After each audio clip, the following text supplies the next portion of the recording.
ese concepto y lo introdujimos, también hicimos referencia a que en realidad era lo mismo que el vector, solo que es una cuestión lógica que nosotros lo podamos manejar, administrar o recorrer a través del uso de un par de índices, porque en definitiva la estructura por detrás, digamos, lo que encontramos reflejado en la memoria es exactamente igual. Eso lo habíamos estado mencionando. Bueno, y entonces a partir de ahí podemos ir agregando más dimensiones. Vamos a ver solamente como ejemplo puntual los arreglos tridimensionales, en donde, además del plano que teníamos antes, que eran las filas y las columnas, ahora vamos a ver en los dibujitos, aparecen el concepto de una dimensión más que serían los planos, las podemos llamar planos, ¿no? Lo que nos vamos a encontrar en ese otro eje. ¿Sí? Podría ser el eje X, el eje Y y el eje Z. Funcionan esos conceptos que teníamos ya desde el secundario. ¿Sí? Vamos a mirar un dibujito acá. Acá está.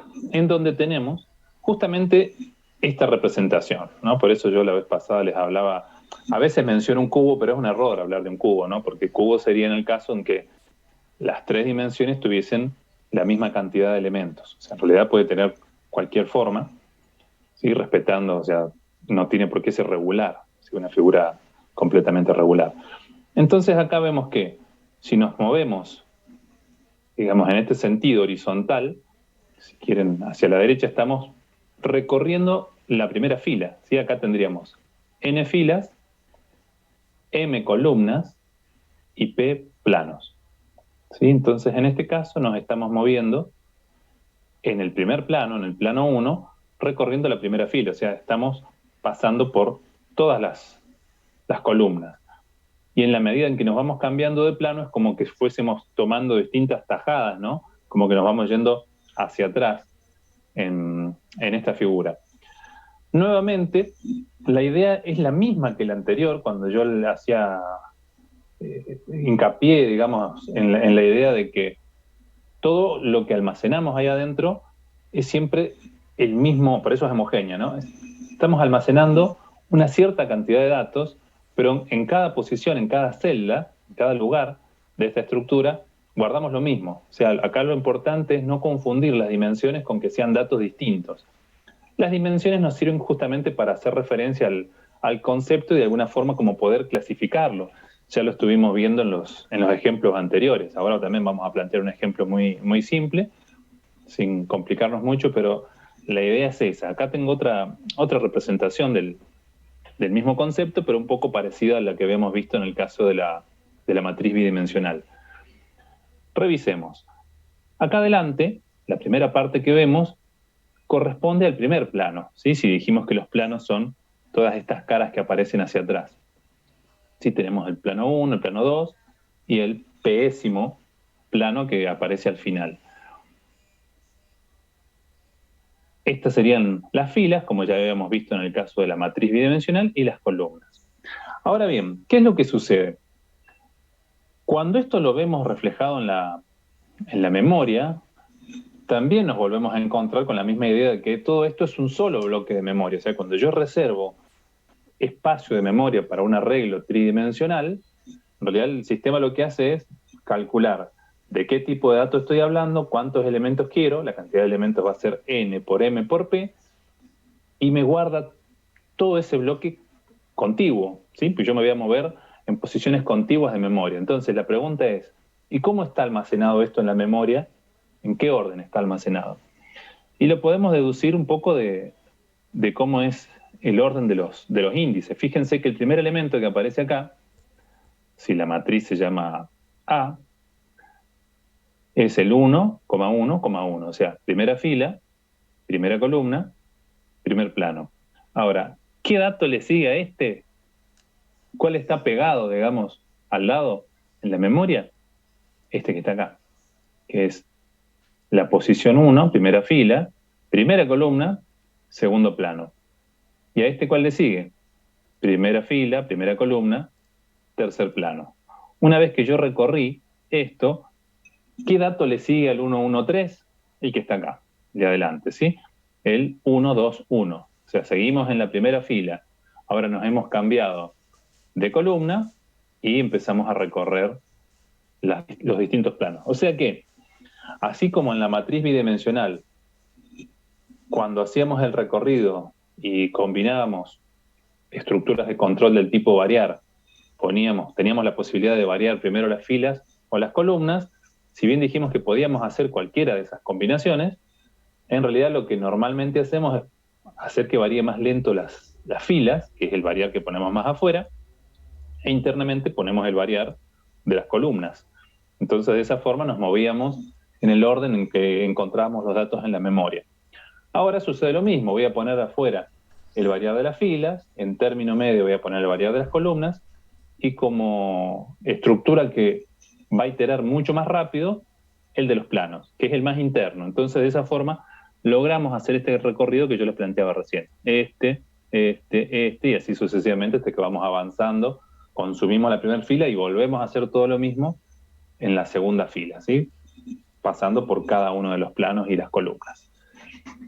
Esto no es obligatorio, en el sentido de que, bueno, yo de acuerdo a las necesidades que tenga mi problema, o a los datos que esté buscando, bueno, o al tipo de cálculo que necesite efectuar en base a todos los datos que tengo almacenados en esta estructura, la voy a recorrer como necesite. Eso no hay ningún inconveniente. Pero es importante siempre tener presente en realidad cómo es la organización en la memoria, por si no es un condicionante la forma de recorrerlo, entonces en ese caso lo haremos de la forma que nos resulte más conveniente, que sea más eficiente, en donde estemos tardando el menor tiempo posible. ¿Sí? Normalmente no tendría ningún sentido optar por una resolución de un problema sabiendo que estamos tardando más, salvo que el tiempo no sea ningún aspecto crítico. Por ejemplo, en estos ejercicios que son tan simples, tan breves, en donde no hay ningún tipo de impacto en el rendimiento. Bien, ¿cómo es la sintaxis de esta estructura? Igual que la del arreglo unidimensional y del bidimensional. O sea, y así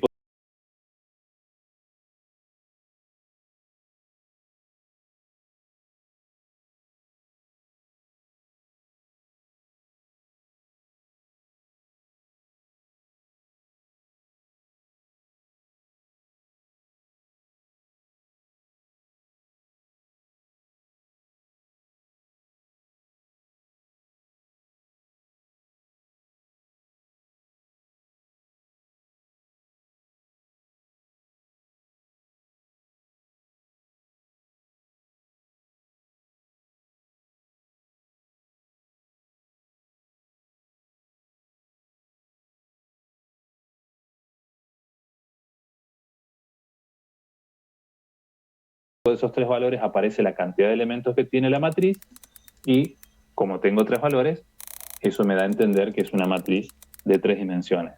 ¿Puedo utilizar más dimensiones? Por supuesto, si necesito poner cuatro, pongo cuatro, cinco, las que sean necesarias. Pero justamente el hecho de que existan más dimensiones y que yo las pueda crear de acuerdo a mis necesidades, justamente viene como a demostrar un poco esto que estamos diciendo, ¿no? Que en realidad físicamente son todas iguales las matrices. ¿Sí? Todas en definitiva, detrás o adentro, como lo quieran ver, no dejan de ser un vector lineal, donde empieza en el primer elemento hasta llegar al final. ¿Cómo es la gestión del uso de índices? Es como una capa intermedia entre lo que ve el programador y cómo está organizado en la memoria. Es una facilidad justamente para uno poder gestionar y clasificar bien los datos que yo tengo ahí adentro de acuerdo a toda una serie de dimensiones, ¿no? Pero en definitiva, la implementación es la misma, es un dato al lado del otro y lo tendré que recorrer accediendo a dónde? A posiciones de memoria. Toda la combinación del nombre de la estructura, en este caso la matriz, más el cálculo que surge de los índices por el tamaño de los datos es lo que en definitiva se convierte en la dirección de memoria del dato al que voy a acceder. Pero como eso es engorroso, es complicado, no tiene sentido que uno lo esté haciendo manualmente, digamos, ¿no? Para eso es que aparece justamente el concepto de la matriz y la cantidad de índices que uno quiera declarar. No sé si se entiende, pero bueno, es importante eso, darse cuenta de que no son cosas distintas. Siempre estamos hablando de la misma estructura, pero como si tuviésemos una interfaz en el medio distinta, de acuerdo a la cantidad de dimensiones con la cual lo defino, lo veo de una manera o de otra. Bien, Entonces, repasando, tenemos el nombre, ya sabemos cuáles son los nombres válidos, vayan estudiando porque tenemos el parcial en puerta. Ah, aprovecho y les digo, les confirmo lo que les dije el otro día para vuestra alegría, el parcial va a ser el jueves 30, ¿sí? El martes 28 haremos un repaso, como para asegurarnos de que están todos bien preparados y el que se dé cuenta que no está bien preparado tiene justamente a qué hora y el horario es el horario de clase. O sea, empezamos la clase una vez que ya nos hemos organizado, o sea, 18:15, ¿sí? Los jueves son 18:15. Empieza la clase y se rinde el parcial. Bueno, ven que les doy alegrías yo, puras alegrías. El Buenísimo, martes profe, sería, gracias. no, de nada. El martes sería un repaso, como les digo, pero utilícenlo bien para justamente, no como una clase perdida, sino como una clase ganada en donde verificamos ciertas nociones y en el repaso yo me doy cuenta o confirmo o corrijo ideas equivocadas o me doy cuenta, digo, uy, esto no lo tengo muy claro, estoy un poco verde en este tema, lo reviso un poquito si vengo a rendir con todo el día jueves. Jueves 30, sí. Bueno, el tema del trabajo, no sé, el horario es el horario, si a la hora que llegues alcanzás a rendir porque tiene un tiempo, bien, si no, bueno, mala suerte, digamos, cada comisión tiene su horario y si no, por ahí tendrías que haber gestionado un cambio se lo estoy comentando ahí en un comentario del chat, ¿no? Gestionado un cambio de comisión, en este caso porque estamos virtual, pero si fuese presencial, también. Bien, avanzo. No sé si les iba a comentar algo más, pero justo me acordé, así que como el otro día lo adelanté a esa idea, se las quería confirmar. Después se los voy a mandar por el foro, se los voy a recordar bien. Bueno, es un tema, los horarios es la realidad laboral de cada uno. Bien, ¿se acuerdan que cuando hablábamos de los índices, índice o subíndice, en los dos conceptos anteriores ya habíamos mencionado que como nos estamos moviendo dentro de una estructura que lo que está haciendo es desplazarse por la memoria, es indispensable controlar los valores del rango de esos índices. O sea, no nos podemos ni ir más allá del tamaño de la estructura de datos, ni más acá de donde comienza la estructura. Por lo tanto, cada uno de los índices, para el de la fila, para el de la columna y el del plano, tienen que estar dentro del rango. Hago un comentario por lo último que dice ahí Andrés, si es el nombre. Ah, eso está bueno también, que si cuando se conecten pónganse los nombres reales, no empiecen a usar nombres de fantasía, Pikachu, cosas así. Si no, no sabemos quién es quién. Y les recuerdo que para el día del examen es con cámara, micrófono, igual tienen que tener la identificación y acuérdense del tema que les vengo diciendo de subir foto y DNI, porque se les va a pasar el plazo y no van a llegar. Incluso hay varios que lo han subido mal. Fíjense que les he puesto un ejemplo, es bastante básico lo que hay que hacer y están subiendo cualquier cosa, ¿eh? O sea, tienen que subir. La primera entrada de ese foro es un ejemplo que les puse justamente para que no cometan el error, que hay varios que lo están cometiendo. Respeten el formato, por favor. Iba a comentar algo. Si no podés el tema por alguna cuestión del horario, confirmámelo y en todo caso vemos de que rindas con otra comisión, ¿sí? Pero si ya no te da ningún horario con ninguna comisión, bueno, ya es un problema que escapa a nosotros. Hasta el 24 es la fecha que había puesto para subir los datos. La cámara, más que para consulta, la cámara tiene que estar encendida durante el examen, ¿sí? Nosotros tenemos que ver quiénes están rindiendo. O sea, tiene que estar encendida en todo el examen. Que no cumple está todo especificado esto. O sea, si no se cumple la condición, se anulan los exámenes, ¿sí? Si están despeinados, no hay problema. Pero es una pregunta sobre eso. Sí. También se nos va a pedir que presentemos pantalla en vez en cuando. Ay, no te entendí. ¿Cómo? Que presentemos pantalla de vez en cuando, o sea, la compartimos para que usted vea, ¿o no? Depende. Eso ya lo iremos viendo. Lo mismo, por eso también hemos pedido el tema de la identificación. Ya lo tenemos de antemano para evitar lo de lo que les comentaba el otro día, estar ahí levantando el DNI, que no se ve, que la cámara no hace zoom y bueno, ese tipo de cosas. Puede que si en función de lo que vamos viendo tengamos digamos, a alguno le pidamos algo o no, ¿sí? Pero eso lo vamos a ir manejando en el examen. Ok. Pero es importante que cumplan con los requisitos de entrada, porque si ya no lo cumplen, ahora que tienen tiempo de prepararse, para que no sea una sorpresa a último momento.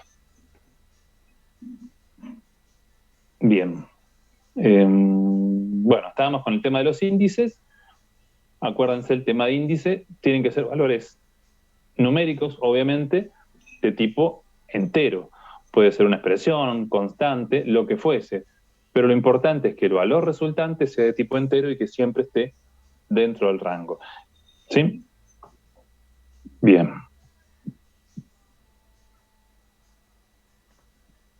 Bueno, las operaciones van a ser nuevamente las que conocemos para cualquier variable, ¿sí? Para cualquier dato que tengamos en la memoria, que es la asignación, la lectura, la escritura.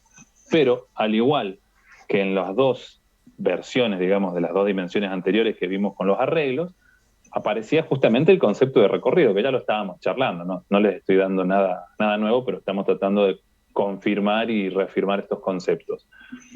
Como tengo que visitar, por decirlo de alguna manera, muchos datos, ¿sí? Yo puedo acceder a cada posición haciendo uso del nombre y especificando directamente los valores de los índices. Así, eso en algunas circunstancias lo vamos a hacer así. Pero en general, cuando debo operar sobre todo el conjunto o buena parte del conjunto de datos, es cuando nos valemos del uso de las estructuras de control. En particular, puede ser el variar, es muy común que usemos el variar, pero podríamos utilizar alguna otra estructura de control mientras gestionemos bien los Al índices exponente nosotros. siempre hay que sumarle Entonces, como les más mencionaba recién, 127. tenemos 3 variar O sea, ahora, porque tenemos 7 3 dimensiones, y lo podríamos organizar de esta manera, ¿no? El más externo es el de las filas, el del medio, el de las columnas, y el más interno, el de los planos. Entonces, de esta forma nos estaríamos moviendo como les mostraba yo recién en la gráfica.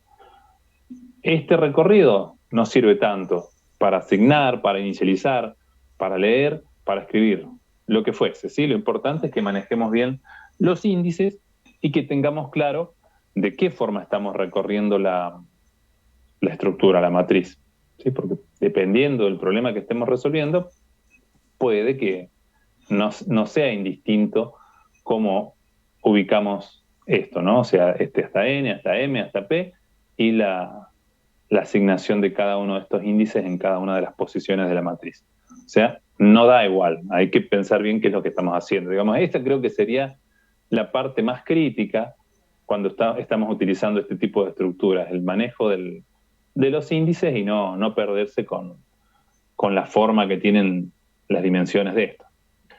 Vamos a ver un ejemplo. Dice, es muy simple el ejemplo, es más simple que los que vimos el otro día, pero es como para graficar un poquito la idea. Calcular el promedio de las notas de 25 alumnos. ¿Sí? Antes creo que también hicimos lo mismo, dijimos 25 alumnos en 5 exámenes, pero ahora, además de los 25 alumnos y los 5 exámenes, estamos agregando una dimensión más. Por eso les digo que las dimensiones de alguna forma vienen como a clasificar, ¿no? A ir organizando todos estos datos. Ponemos 7 materias, ¿sí?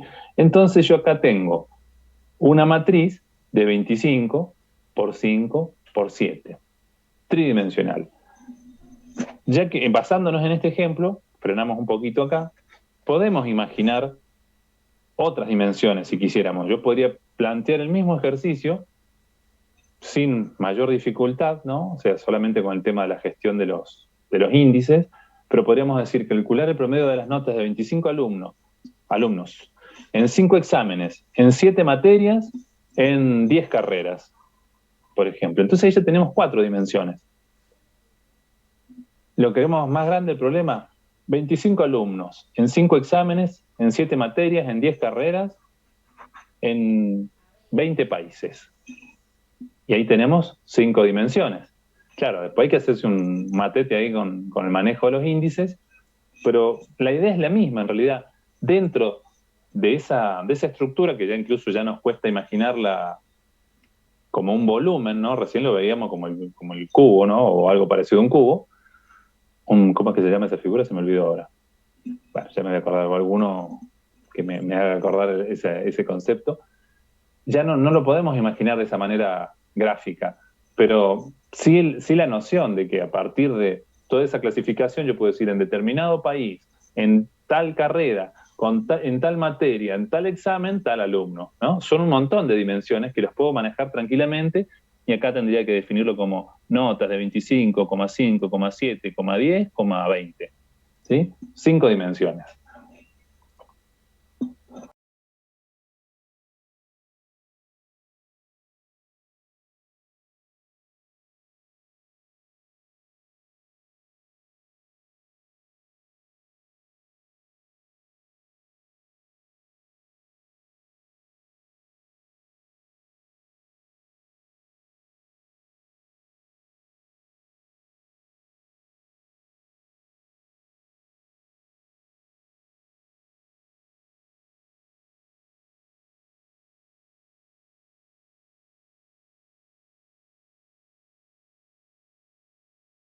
Más básico, ¿no? Acá lo que queremos hacer es calcular un promedio a lo bestia, ¿no? O sea, vamos a tomar todas las notas, considerando las 7 materias, los 5 exámenes, los 25 alumnos o la cantidad de alumnos existentes que estén, ¿sí? Entonces, suma, donde vamos a acumular, acuérdense que lo inicializamos a 0, ya saben la razón. Hacemos un repetir para validar la cantidad de alumnos, por si no quisiésemos trabajar con los 25. Pero en este caso sí, vamos a hacer de cuenta que están los 25. Cumple la condición, 25 está entre 25 y 0. Y acá da el orden de los variar. Dice que el primer variar, el que está más externo, va a controlar la cantidad de alumnos. Por eso va de 1 hasta cantidad de alumnos. El segundo controla la cantidad de exámenes, desde 1 hasta 5, sabemos que eran 5 exámenes. Y el más interno, la cantidad de materias, de 1 hasta 7. ¿Sí? Entonces, a ver, estamos acá, vamos a volver un poquito. A ver, ¿en cuál nos gusta? Este. Vamos a usar este. Los distintos planos, dijimos que son las materias. Las filas son los alumnos y las columnas son los exámenes. ¿Sí? Entonces, cuando nos vamos a mover con este variar, que creo que era la carga, vamos otra vez para adelante, acá estamos cargando todos los datos, le estamos pidiendo gentilmente al usuario que se tome la molestia de subir todas las notas. Entonces, ¿cómo las estamos cargando? Nos estamos posicionando en un alumno, nos estamos posicionando en un examen, y ahí lo que estamos haciendo es tomar ese alumno para el primer examen y cargar las notas de las 7 materias. ¿Sí? Eso es lo que pasa con el variar más interno. O sea, lo estamos cargando en el sentido de que estoy en el primer plano, en el segundo, en el tercero, en el cuarto, hasta que llego al séptimo plano. Voy hasta el fondo, ¿sí? Recorriendo la estructura. Cuando llego al final del plano, este variar terminó. O sea, porque llegó a 7. En realidad, acuérdense que el variar sale con la K valiendo 8. ¿Sí? Siempre acuérdense de estas cosas también, porque por ahí pueden cometer algún error. Como sale valiendo 8, sale del variar. Entonces encuentro el otro fin variar y vengo acá y cambio J, ahora J vale 2. ¿Qué significa que J valga 2 ahora? Que estoy posicionado en el mismo alumno, ¿sí? Pero ahora estoy para el segundo examen. Y empiezo la nota del segundo examen en la primera materia, en la segunda materia, en la tercera, hasta que llego a la séptima. Nuevamente. ¿Sí? O sea, nos hemos parado prácticamente donde estamos antes, nos movimos hacia el costado y fuimos otra vez hasta el fondo. ¿Sí? Eso es lo que vamos haciendo acá. Cuando finalmente termino este variar también, el variar J, significa que recorrí toda la primera fila. ¿Sí? Hice todas las 5 materias, las 5 columnas. Entonces, el J toma el valor 6 y sale. Fin variar, y ahora vengo al último fin variar que hace que I valga 2.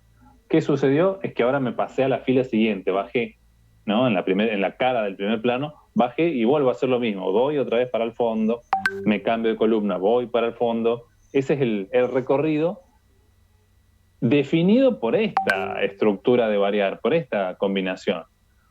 Si lo quisiésemos recorrer de otra forma, lo tendríamos que intercambiar. Tendríamos que hacer variar más rápido uno de los índices y no el otro. Por ejemplo, a mí esta forma de recorrer para este concepto no me gusta, porque me resultaría más natural, no sé, frenarme en una asignatura, en una materia, en un examen y cargar las notas de todos los alumnos. Entonces tendría que intercambiarlos, variar. Si yo lo que quiero es que varíen más rápido los alumnos, tendría que hacer el variar de la cantidad de alumnos adentro. ¿Sí? O sea, bueno, y acá es donde está el...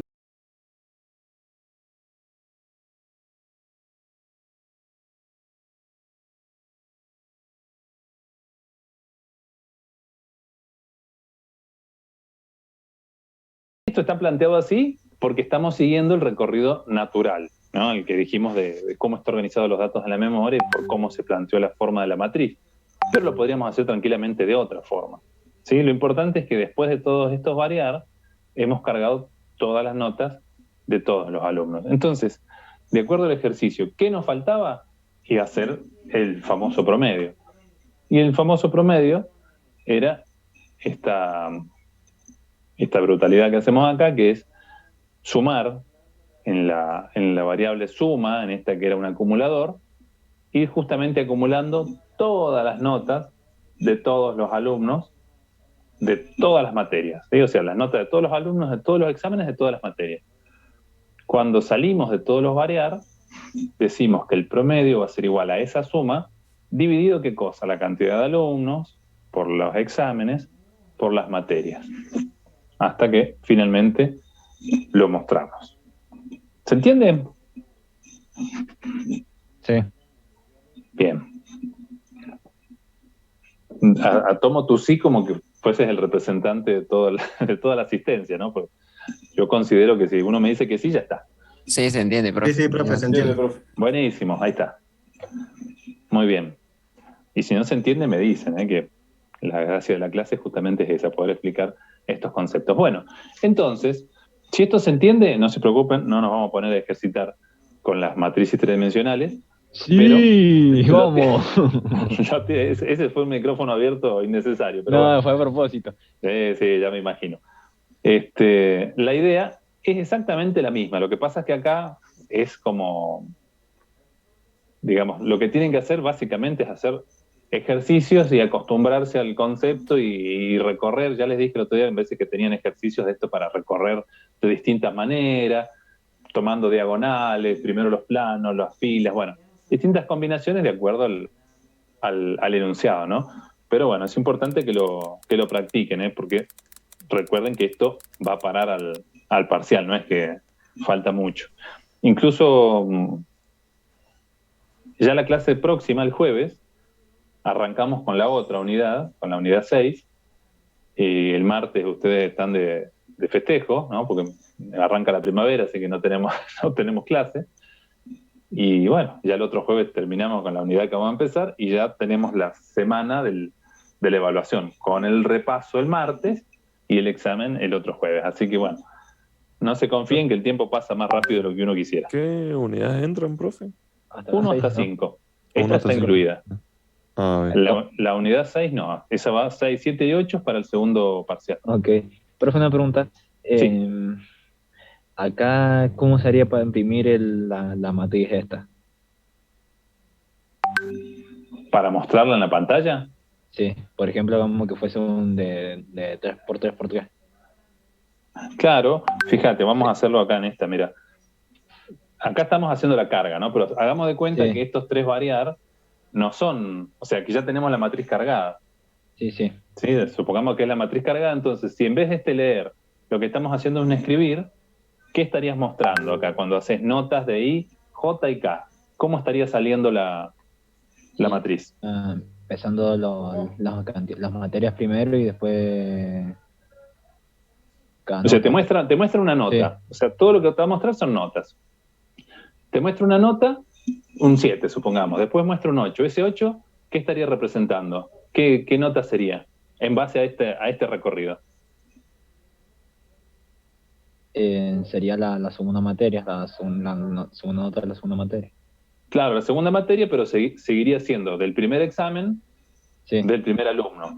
Lo que pasa es que acá está puesto como muy grosero, ¿no? O sea, si yo hago un escribir así, se va a ver muy feo. Lo que habría que hacer en realidad, para que quede un poquito más prolijo, sería intercalar, por ejemplo, entre los distintos variar, algo que separe y que diga, por ejemplo, vos podrías poner acá adentro, alumno o primer alumno, ¿no? Alumno tal o lo que sea, algo que identifique y te va a ir mostrando todos los datos. Lo que pasa es que, claro, acá hay una diferencia, que está buena tu pregunta, en este sentido. Hay una diferencia con la matriz bidimensional, porque cuando hicimos la matriz bidimensional y la mostrábamos, podíamos de alguna manera verla en la pantalla un poco como la imaginamos nosotros cuando la creamos, ¿no? Justamente en esas dos dimensiones. En cambio ahora, yo ya no puedo ver esto con sus tres dimensiones. En todo caso, lo que podría hacer es ir mostrando cada uno de los planos o cada uno... A ver, vamos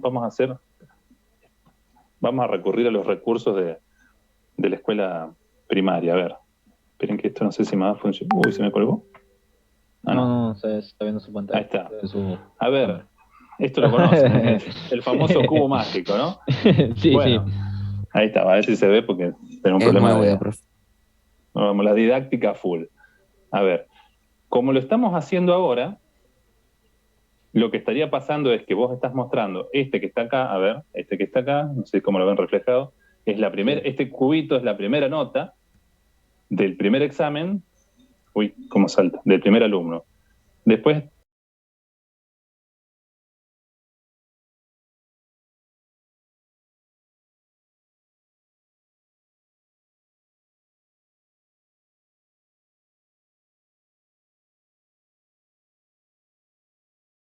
El otro, el ham. Esperen un poco, vamos a hacer una cosa. Vamos a cambiar esto porque si no, no se va a entender nada. Esperen un poco.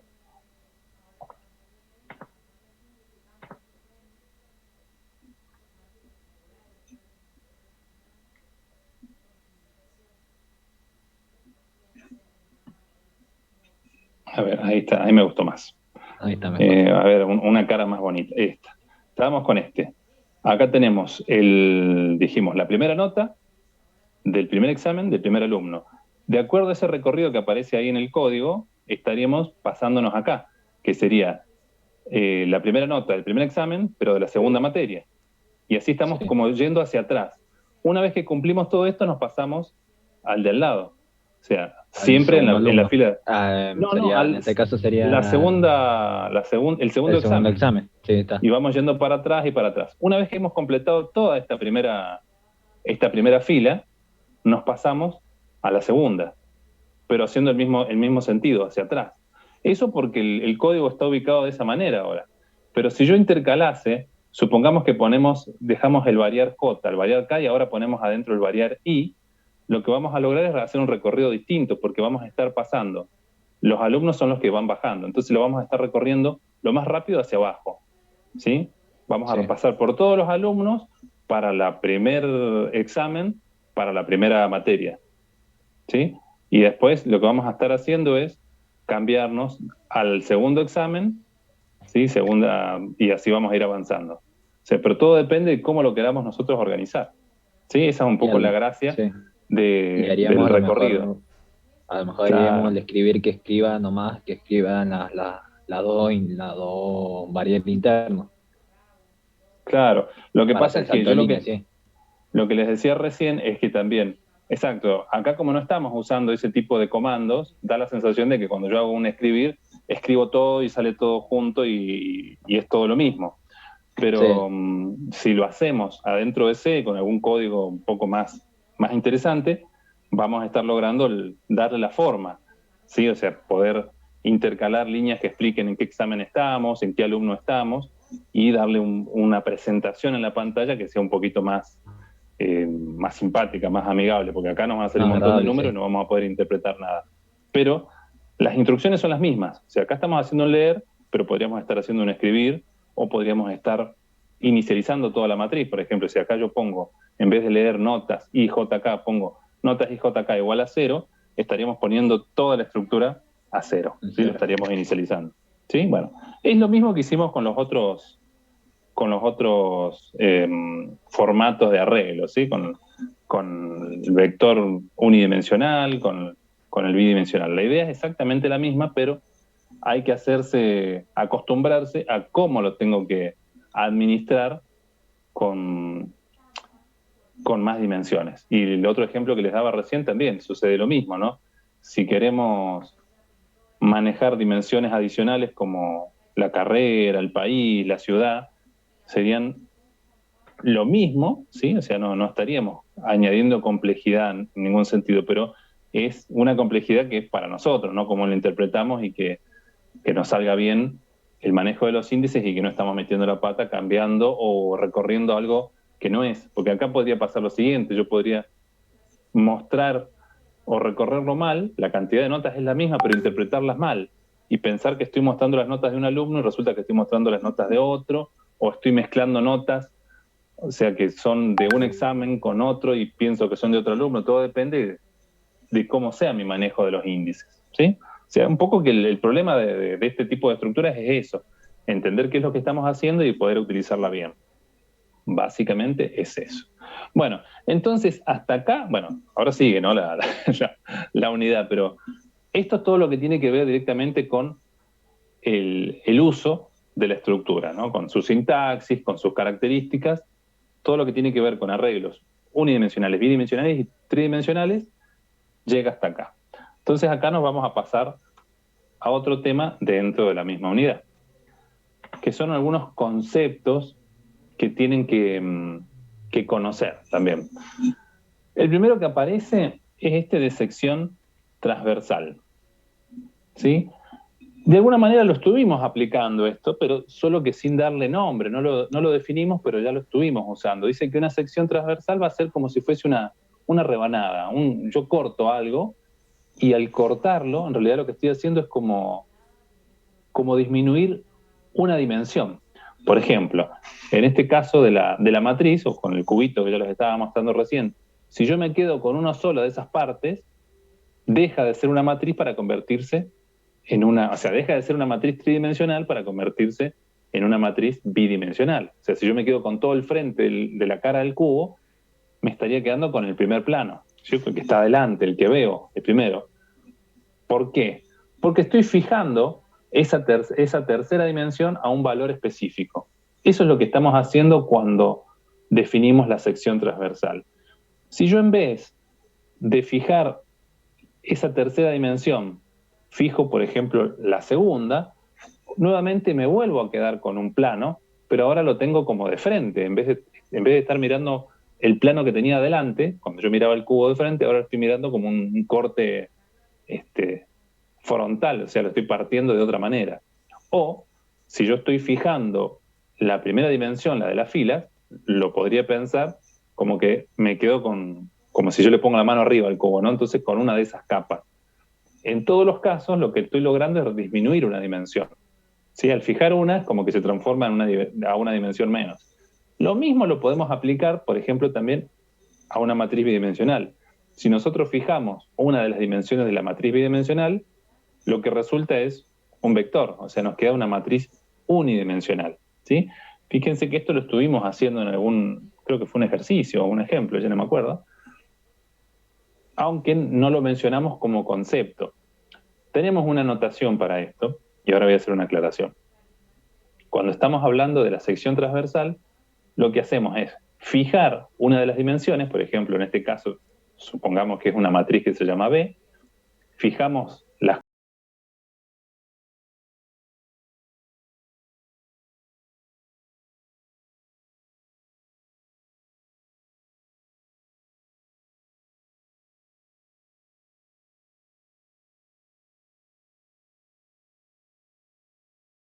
Y es una tablita también, o sea, todo esto es es que lo mismo que el BC. todos los elementos pertenecen a la misma columna, porque es la que estoy fijando, ¿sí?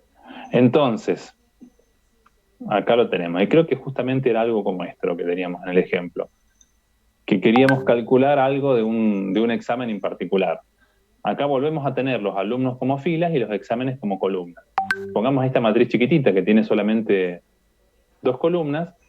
Si yo utilizo esta notación y digo que estoy calculando la sección transversal de esta matriz, definiendo que es asterisco y 2, me estoy quedando con la segunda columna, ¿sí? Porque estoy fijando a 2 el valor del índice de la segunda columna y hago variar el el primer índice, el que hace referencia a la fila. Entonces nos quedaría esto, ¿sí? Esto es exactamente lo mismo que tenemos acá. La aclaración del millón, esta es la que vale.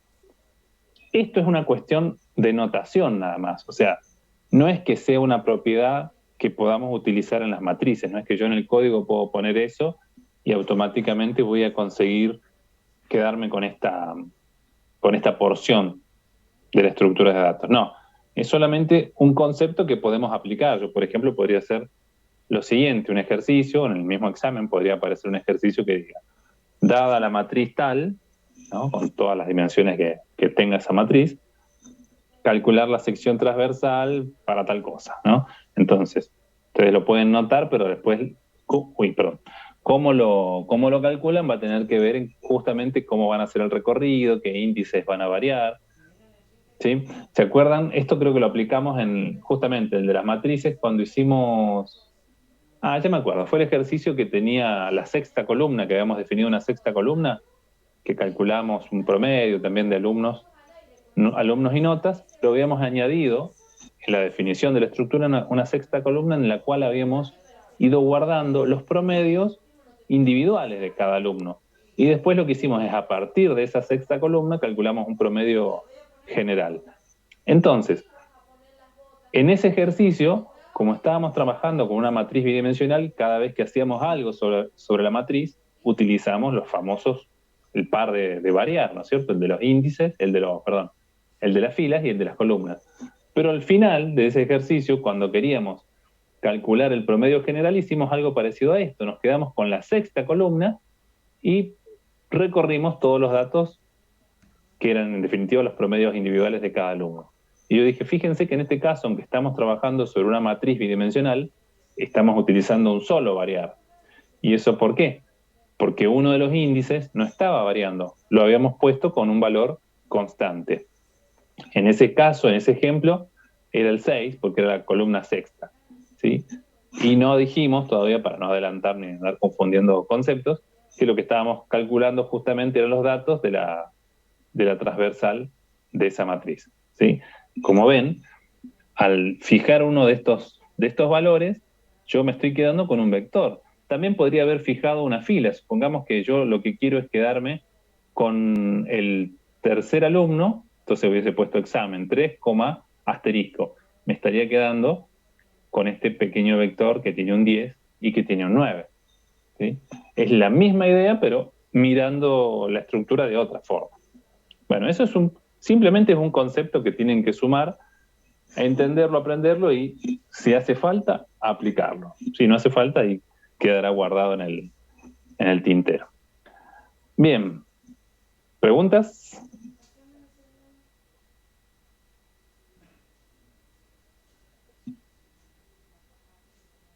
Qué silencio.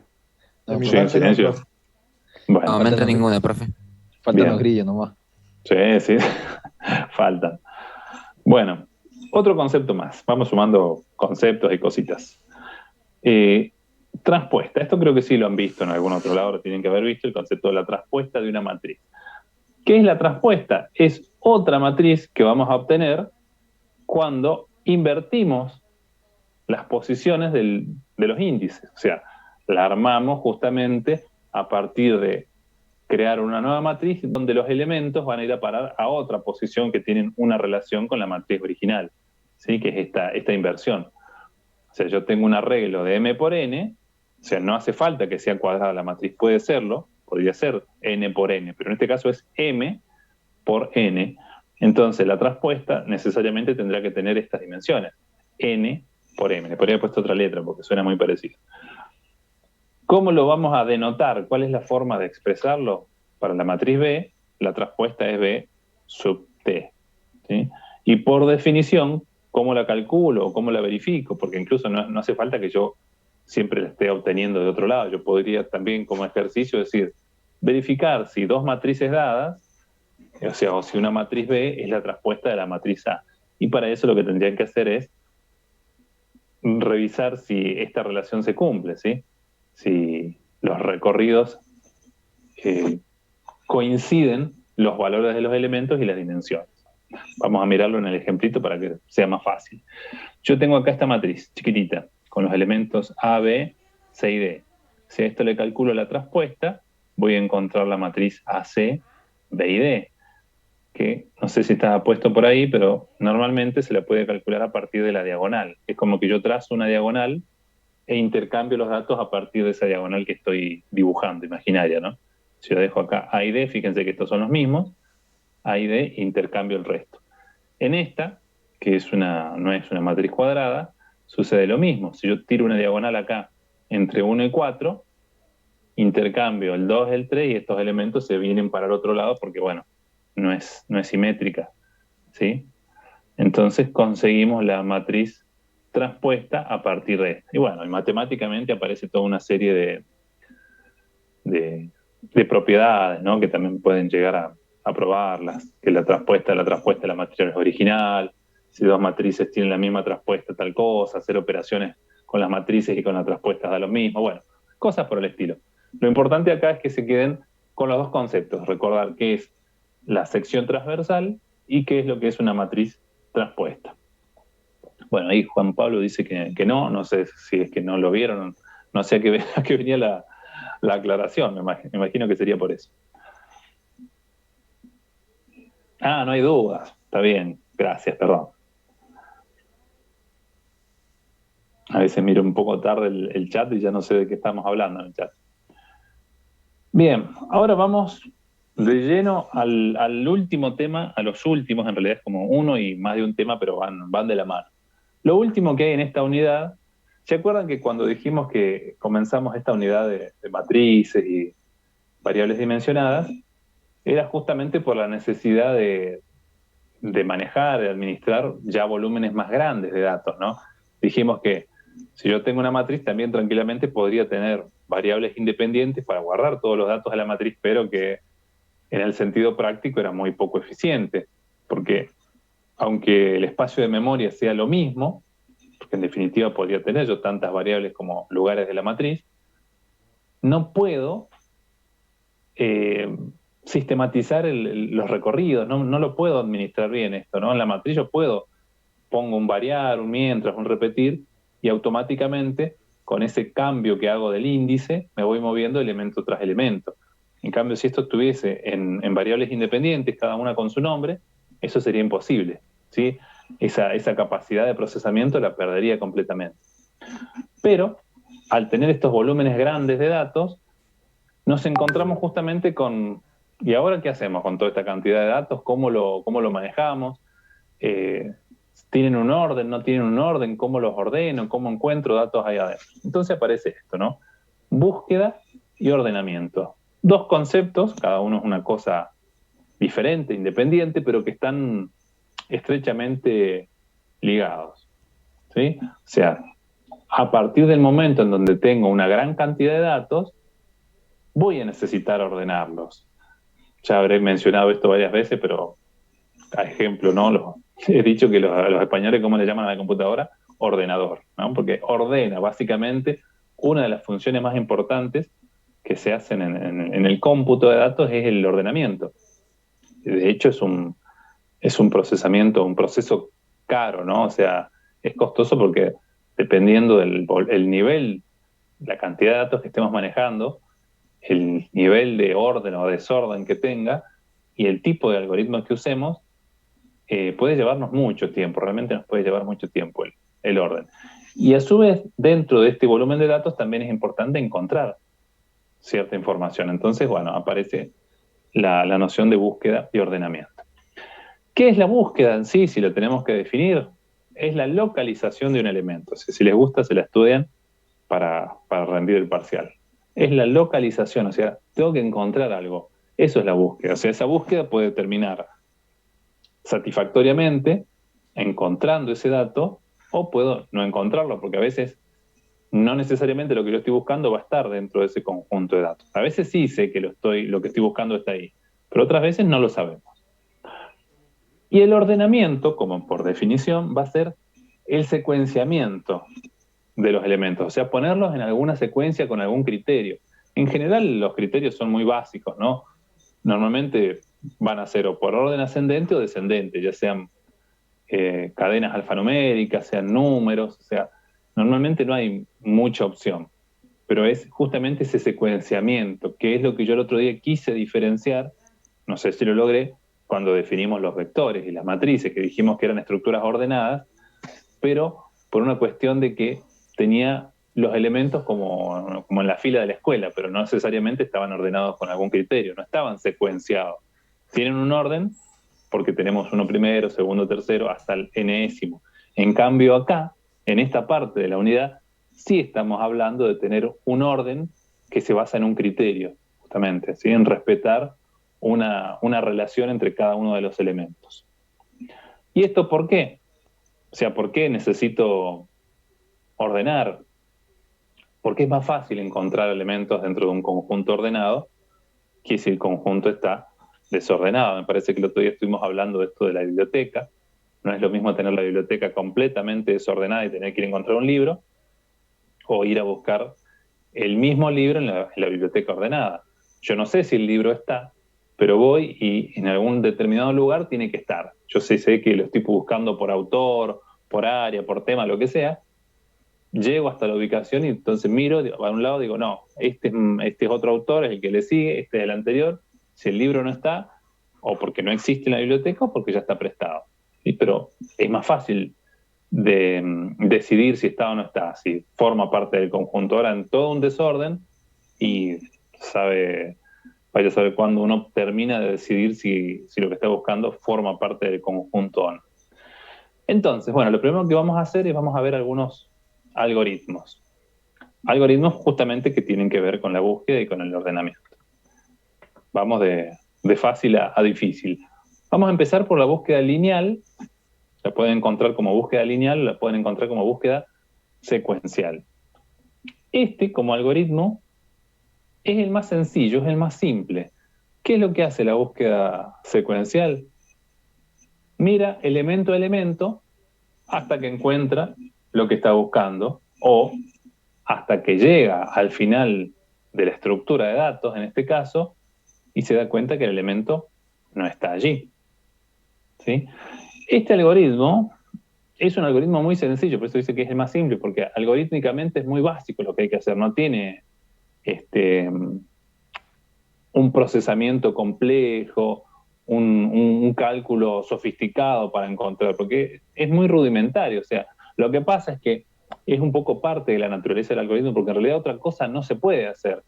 ¿Por qué? Porque este es un algoritmo que busca sobre una estructura desordenada, ¿sí? Y esa es la ventaja que tiene este algoritmo. O sea, si yo tengo que buscar este ejemplo que les decía del libro en una biblioteca completamente desordenada, no me queda más criterio que hacer esto que hace este algoritmo. Me paro y miro el primer libro y veo si es. Si no es, me paro al lado del segundo, lo miro, veo si es. Si no es, me paro al lado del tercero y así va avanzando hasta que llega al final y dice, no estaba el libro. O hasta que, por cuestiones de la suerte y del azar, en algún momento de la búsqueda, lo encuentro. ¿Sí? O sea que es un algoritmo de un rendimiento bajo, ¿sí? Por eso no se lo tiene catalogado como un gran algoritmo, no es bueno, pero en realidad, dadas las restricciones que tiene, porque es como que le toca la peor situación, en realidad es bastante bueno y a su vez es bastante simple. Es una posibilidad de código para este ejemplo, un ejemplo, ¿no? Pero no tiene más dificultad que esto. E incluso nosotros ya lo estuvimos haciendo sin saber que estábamos aplicando un algoritmo de búsqueda lineal. Ya lo hemos hecho el otro día cuando estábamos recorriendo y resolviendo algunos ejercicios. Vamos a mirarlo, a ver. Dice programa, búsqueda lineal. Variables, en este caso, vamos a trabajar sobre un vector de 100 elementos que se llama números, y nos vamos a auxiliar con un par de variables. Y una que se llama buscado, donde vamos a guardar justamente lo que queremos ver si está en este vector. Empieza el programa y dice, bueno, ingresar el número buscado, le pedimos al usuario que nos diga qué es lo que está buscando adentro de esta estructura de datos y nos ingresa un numerito. ¿Cómo lo buscamos? Dice, busco el número en el arreglo recorriendo secuencialmente, ¿no? Que básicamente casi que es el nombre del algoritmo, secuencial. Utilizamos la variable i como índice del vector, entonces la inicializamos en 1. ¿Qué condición ponemos? Que el índice sea un valor menor o igual al tamaño del vector, ¿sí? Tiene que ser menor o igual a 100. ¿Y qué otra condición tenemos para que esto vaya iterando, se vaya repitiendo? Que lo que estoy mirando, digamos, número, el vector, de la posición indicada por este índice, por la i, sea distinto de lo que estoy buscando. Si esto se cumple, o sea, para que se cumpla se tienen que cumplir las dos porque es una conjunción, ¿sí? Si esto se cumple, ¿qué hago? Actualizo el valor del índice, le sumo 1. Y vuelvo, y entonces estoy acá, iterando en el mientras, y avanzando, digamos, en el vector. Mientras yo itero, me voy mirando distintos elementos del vector. En algún momento saldremos del mientras. El tema es que cuando salimos del mientras, ya porque nos rechaza por alguna cuestión la condición esta se hace falsa, tenemos que averiguar por qué razón salimos del mientras. Por eso es que hacemos esta pregunta acá. ¿Sí? O sea, ¿por qué digo que hay que averiguar la razón? Porque hay dos condiciones. Puede haber dado falsa esta parte, puede haber dado falsa esta parte, o pueden haber dado falsa las dos. Entonces pregunto, digo, si el índice es menor o igual a 100, y número de ahí, acá tendría que decir números, ¿eh? Esto se llama ahí, y acá también, este está mal. Bueno, da igual para el caso. Y número de ahí es igual a lo que estoy buscando, entonces eso significa que lo encontré. Entonces digo, él, y acá muestro el numerito que estaba buscando, está en el arreglo en la posición tanto, ¿no? Lo que nos indique el contenido de ahí. En caso contrario, es porque se me acabó el vector, o sea, llegué hasta el final, sería el caso de la biblioteca, que llegué hasta el último libro y con una lágrima en los ojos, digo, no estaba el libro, estuve todo el día buscándolo y no lo encontré. Eso es lo que sucede en el si no. El numerito no está en el arreglo. Entonces acá viene la primera pregunta que les hago. Creo que es la primera pregunta que les hago en lo que va de la noche. Pregunta de contenido, ¿no? ¿Por qué uso un mientras acá y no uso un variar? Ya que estábamos tan acostumbrados y amigados con el uso del variar. Porque no sabemos hasta cuándo va al... A ver. No tiene condición de salida al variar. Claro, estaba bien lo que estaba diciendo Nicolás, solo que se trabó al final y ahí vino a salvarlo Juan, me parece que era. Claro, porque en realidad, ¿cuándo usamos el variar? Lo estuvimos usando el otro día, por ejemplo, en un ejercicio parecido en donde ya no me acuerdo qué buscábamos. Tamaño.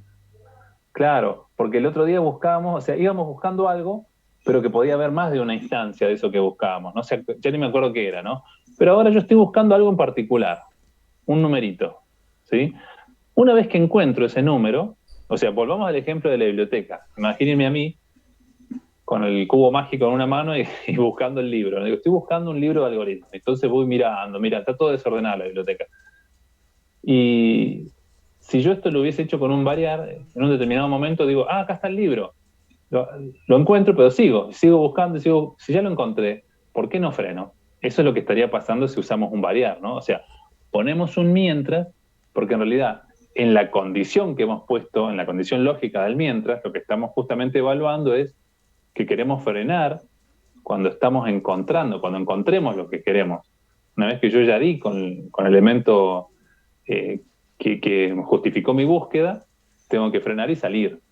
No tiene ningún sentido que siga avanzando. Ahora, si la búsqueda es distinta, que ya no es un elemento único, sino que necesito ver cuántas de estos hay, por ejemplo, me dicen, en esta biblioteca desordenada, fíjate cuántos libros de algoritmos de Tannenbaum hay en la biblioteca. Bueno, ahí sí, me veo obligado a recorrerla completa. Pero en este caso, cuando estamos buscando un dato en particular, no, me basta solamente con encontrar uno. Capaz que hay otro repetido, no sé, depende del tipo de problema que estemos resolviendo, pero si yo solamente quiero ver si está este dato y dónde está, una vez que lo encontré, corto la iteración. Por eso utilizo un mientras, o podría haber utilizado un repetir, habría que ver cómo uno pone la condición. ¿Sí? Entonces, bueno, esa es la razón por la cual no usamos un variar en este caso. En otro puede ser completamente válido. Bueno, volviendo al punto de partida, fíjense que el código es mínimo en realidad, porque incluso acá, porque estamos metiendo esta parte de que le pedimos al usuario que nos diga el número. Bueno, y una cosa para los observadores, que antes de que me lo critiquen, el vector números, habría que ponerlo en algún comentario, ¿no? Damos por sentado que tiene datos, porque en realidad si uno ejecuta este código tal cual está incompleto, porque estoy buscando algo en un vector que sabe Dios que tiene, debe tener basura, ¿no?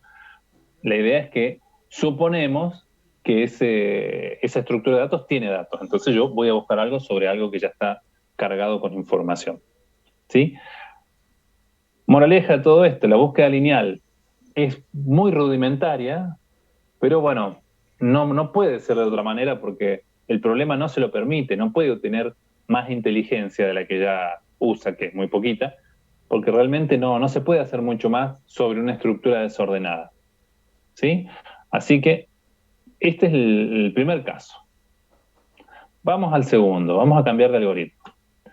De pronto aparece la búsqueda binaria, que es ya una mejora sustancial, ¿no? Porque el problema que tiene la búsqueda que vimos recién, la secuencial, es que puede ser muy lento. O sea, si yo tengo 10 millones de datos, y bueno, tengo que comparar los 10 millones de datos, posiblemente en el peor de los casos, para encontrarlo, si es que el dato que estoy buscando está al final o no está, tuve que hacer todo ese recorrido.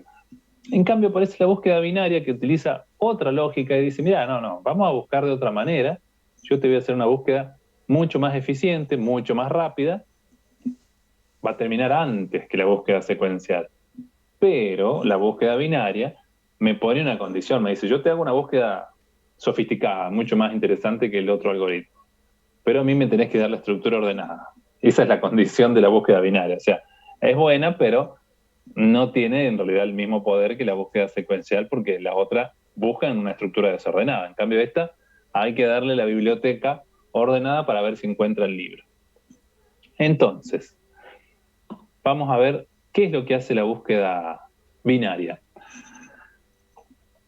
Lo que hace es partir los elementos de búsqueda, o sea, es como que va mirando siempre en el medio. Eso es lo que hace, ¿sí? O sea, tenemos todo el vector y mira el elemento que está en el medio. Vamos a hacer una analogía primero, a ver si se entiende, si sirve. Si yo tengo el diccionario de papel, no pensemos en poner la RAE o Wikipedia o Google, ¿no? Tomo el libro, un libro gordo con todas las palabras habidas y por haber, y quiero buscar una palabra. Quiero buscar la palabra roedor, ¿no? Entonces, ¿qué haría yo si estuviese aplicando un poco el concepto? ¿Qué es lo que hacemos naturalmente? Pero bueno, tratando de llevarlo más a la idea de búsqueda binaria. Agarro el librito, lo abro a la mitad y miro qué es lo que encuentro. La idea del algoritmo es ver si encuentro la palabra ahí, ¿no? Cuando abro yo, a la mitad del libro, de pronto dice marmota, dice, y no dice roedor. Yo estaba buscando roedor, pero dice marmota. Entonces, como dice marmota, y yo estoy buscando roedor, yo sé que roedor, ¿de qué lado está? De la derecha, porque es una palabra que lexicográficamente es más grande que marmota, que empieza con M. Entonces, automáticamente, ¿qué hago? Descarto todo lo que tengo del lado izquierdo. Ya ahí no voy a buscar si ya sé que no está, justamente porque el diccionario está ordenado. Entonces, tomo esa mitad de diccionario que me quedó y la vuelvo a partir por la mitad. Y encuentro la palabra tornado, ¿no?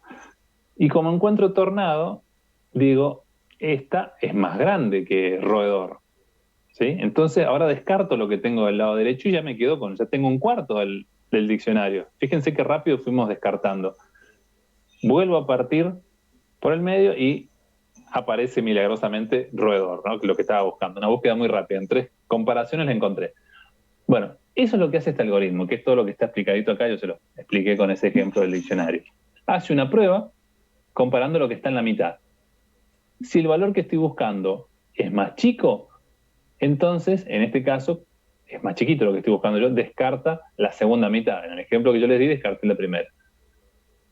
Y ahora repito esos pasos en cada una de esas mitades con las que me voy quedando, ¿no? Con las que descarto, ¿no?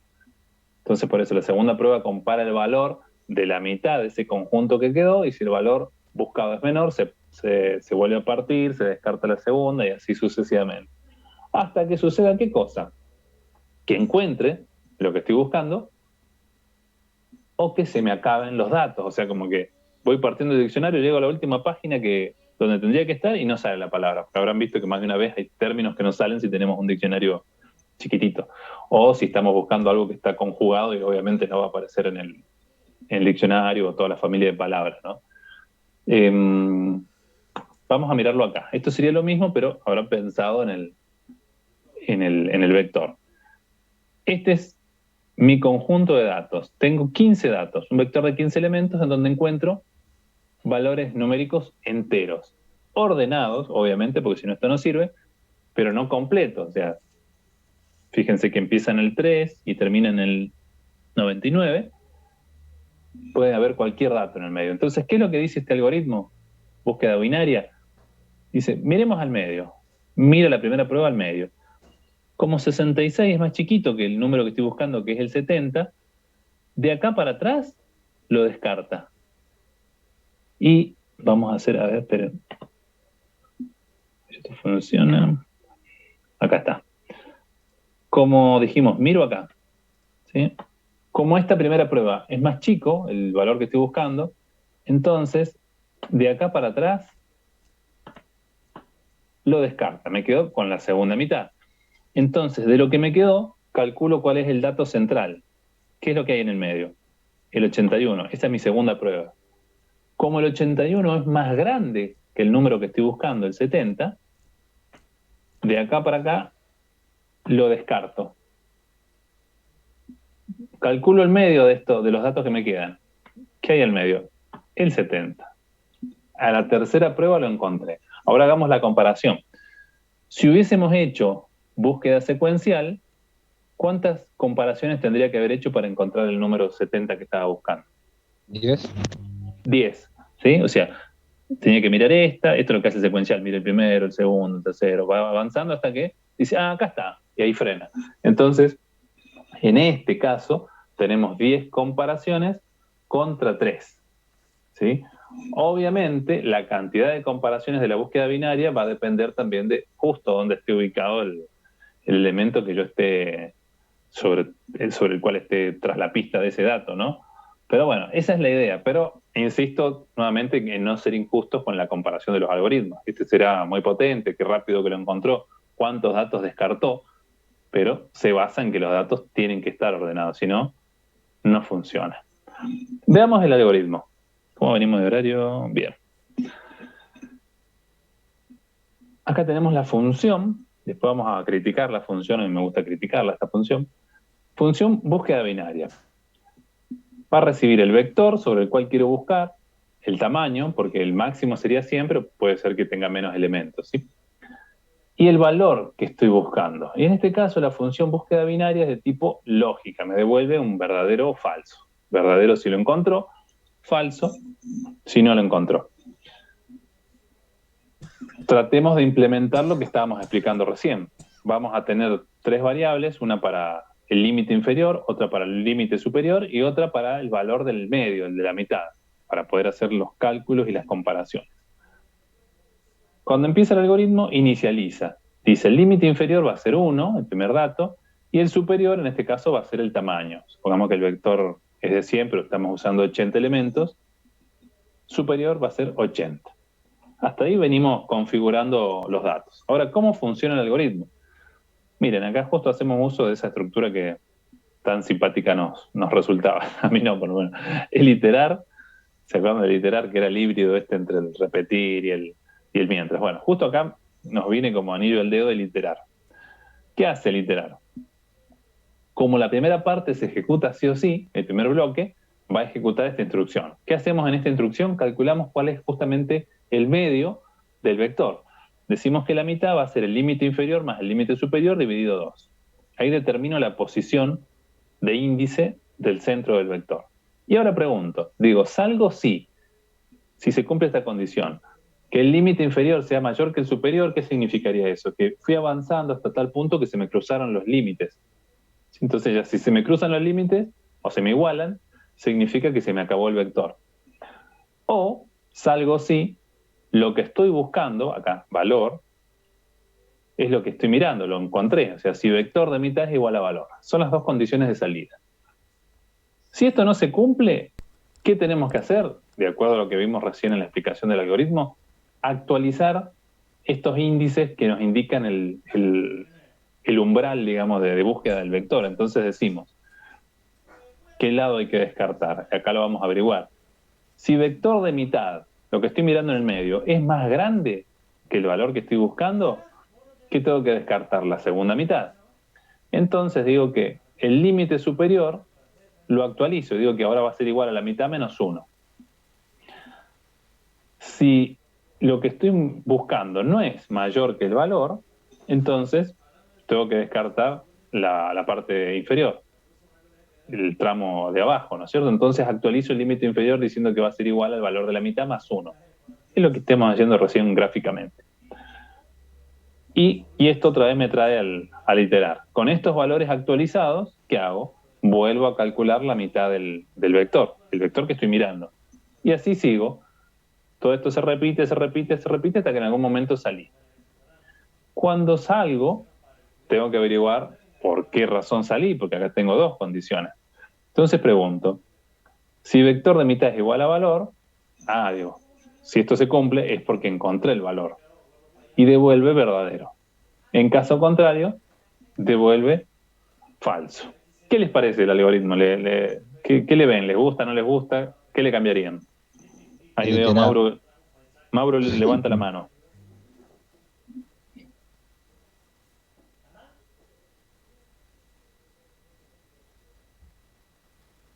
Tiene cara de perdido, profe.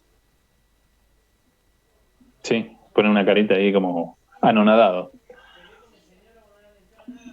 Dice que sin querer, está con la mano levantada. Hay que eliminar literal, profe. ¿Cómo decís? A ver. Hay que eliminar el literal. ¿Por qué te parece que habría que eliminarlo? No me gusta. Bueno, a mí tampoco me gusta, pero no por eso voy a eliminar todas las cosas que no me gustan. No existe en C, por eso. O sea, difícil hacerlo en C. Claro, No, bueno, es un repetir. Sí, se le puede buscar la analogía con las otras instrucciones. Bueno, yo les doy mi primera opinión. A mí lo que no me gusta de esta implementación es que la función sea lógica. Porque fíjense que lo que está haciendo esta búsqueda, vamos a volver a la analogía de mí mismo buscando el libro en la biblioteca. Si yo tengo este algoritmo, sí, yo soy el que está buscando con este algoritmo, voy avanzando, hago toda la búsqueda, y cuando llego al final me dicen, ¿encontraste el libro? Sí, está, digo, pero no, ya está. Lo único que digo es que está, pero no sé dónde. O sea, es como que esto me dice si está o no está, da verdadero o falso. Yo lo que haría sería no devolver verdadero o falso, sino devolver el valor del índice donde está. Me parece que es lo más gracioso. Cuando uno hace una búsqueda, lo que tiene que saber es dónde está. Incluso a partir del índice, siempre uno puede plantear un caso por defecto que sea un valor que me represente que no está. Por ejemplo, para los valores que usamos nosotros en pseudocódigo, si yo devuelvo un 0, podría ser que no está, ¿no? Si devuelvo un valor distinto de 0, es la posición en la cual la bibliotecaria es mala, dice Juan Pablo. La posición en donde está. Ese sería el primer cambio. Pero después hay otra situación que no sé si la alcanzan a advertir.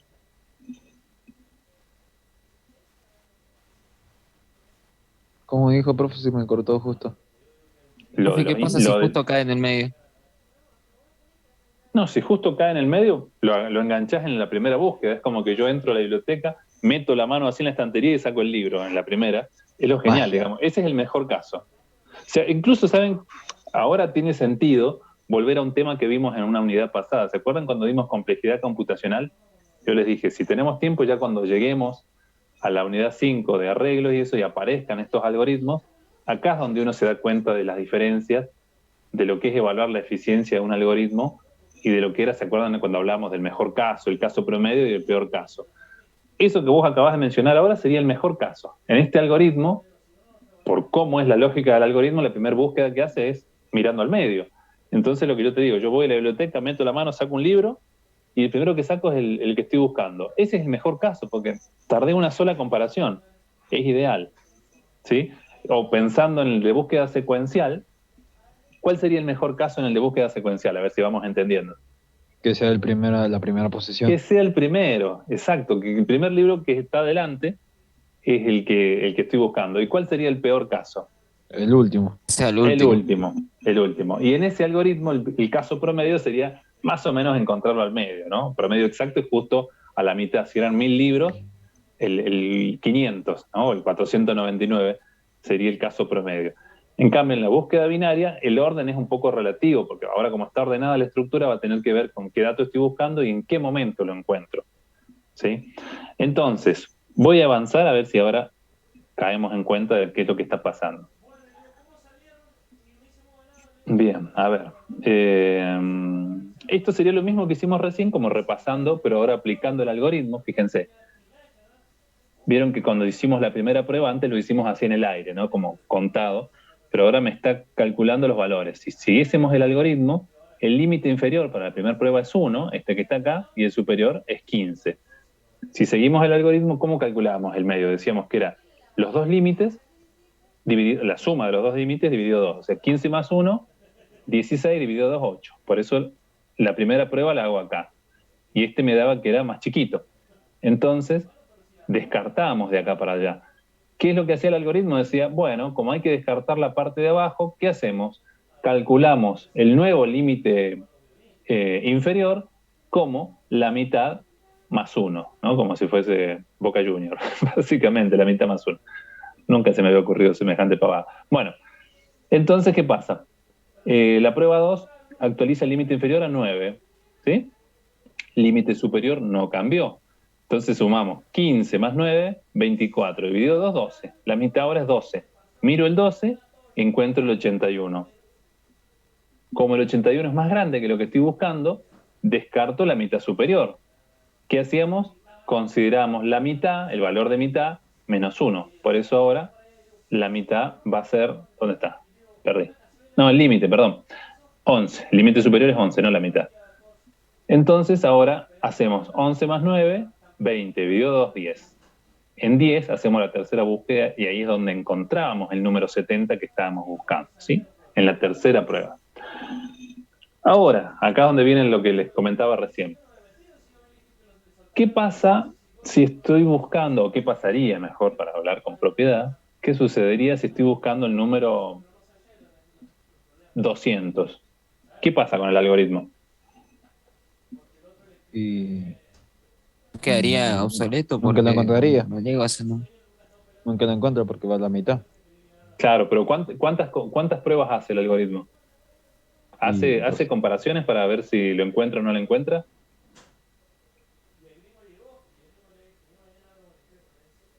No podría hacerlo porque no estaría ahí. No. Claro, pero no sabe el algoritmo que el número no está.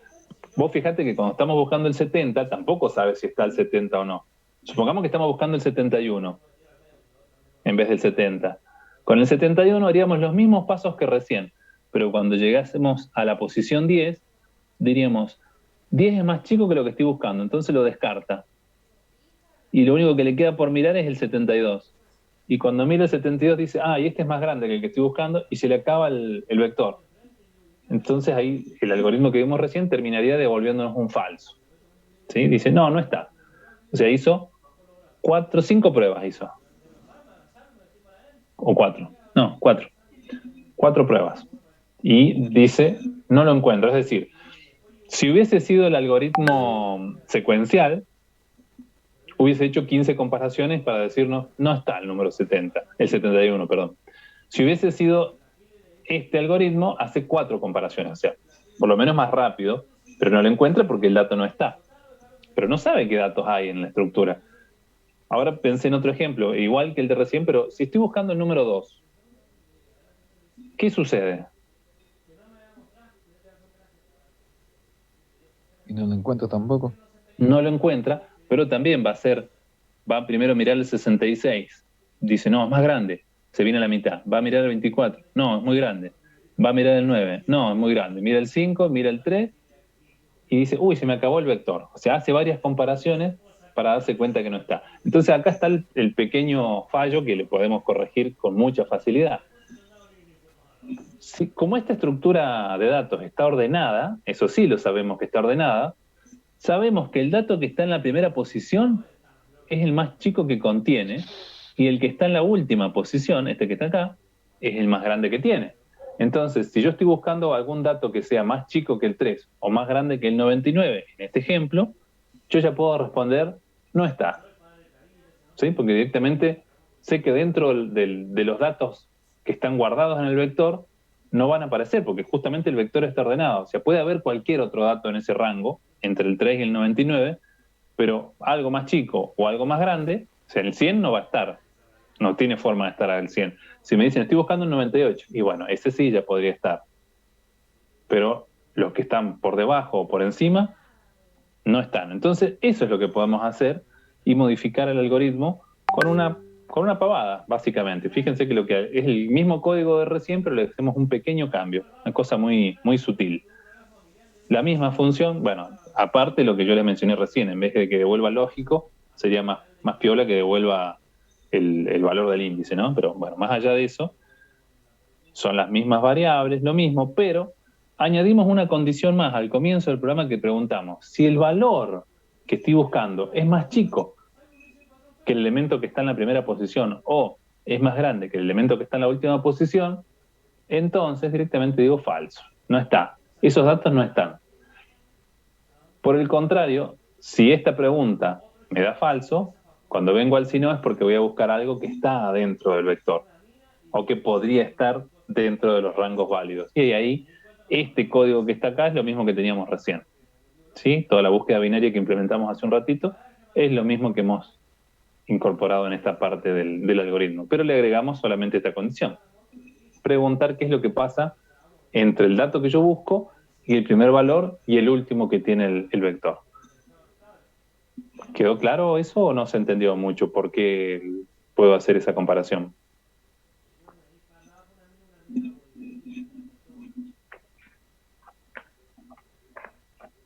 Sí, profe, se entendió. Bueno, ahí me engancharon tomando un trago de agua para poder seguir hablando. Bien, buenísimo. Entonces, bueno, acá ya hemos visto búsqueda secuencial y búsqueda binaria. Hay más algoritmos de búsqueda. Ustedes, si quieren indagar un poco en el tema, van a encontrar que hay otras posibilidades. Pero por lo menos esto es lo básico, ¿no? Para entender el concepto y como para ver las diferencias en la lógica. Lo que nos resta por ver entonces es qué pasa con la parte del ordenamiento. ¿Cómo hago?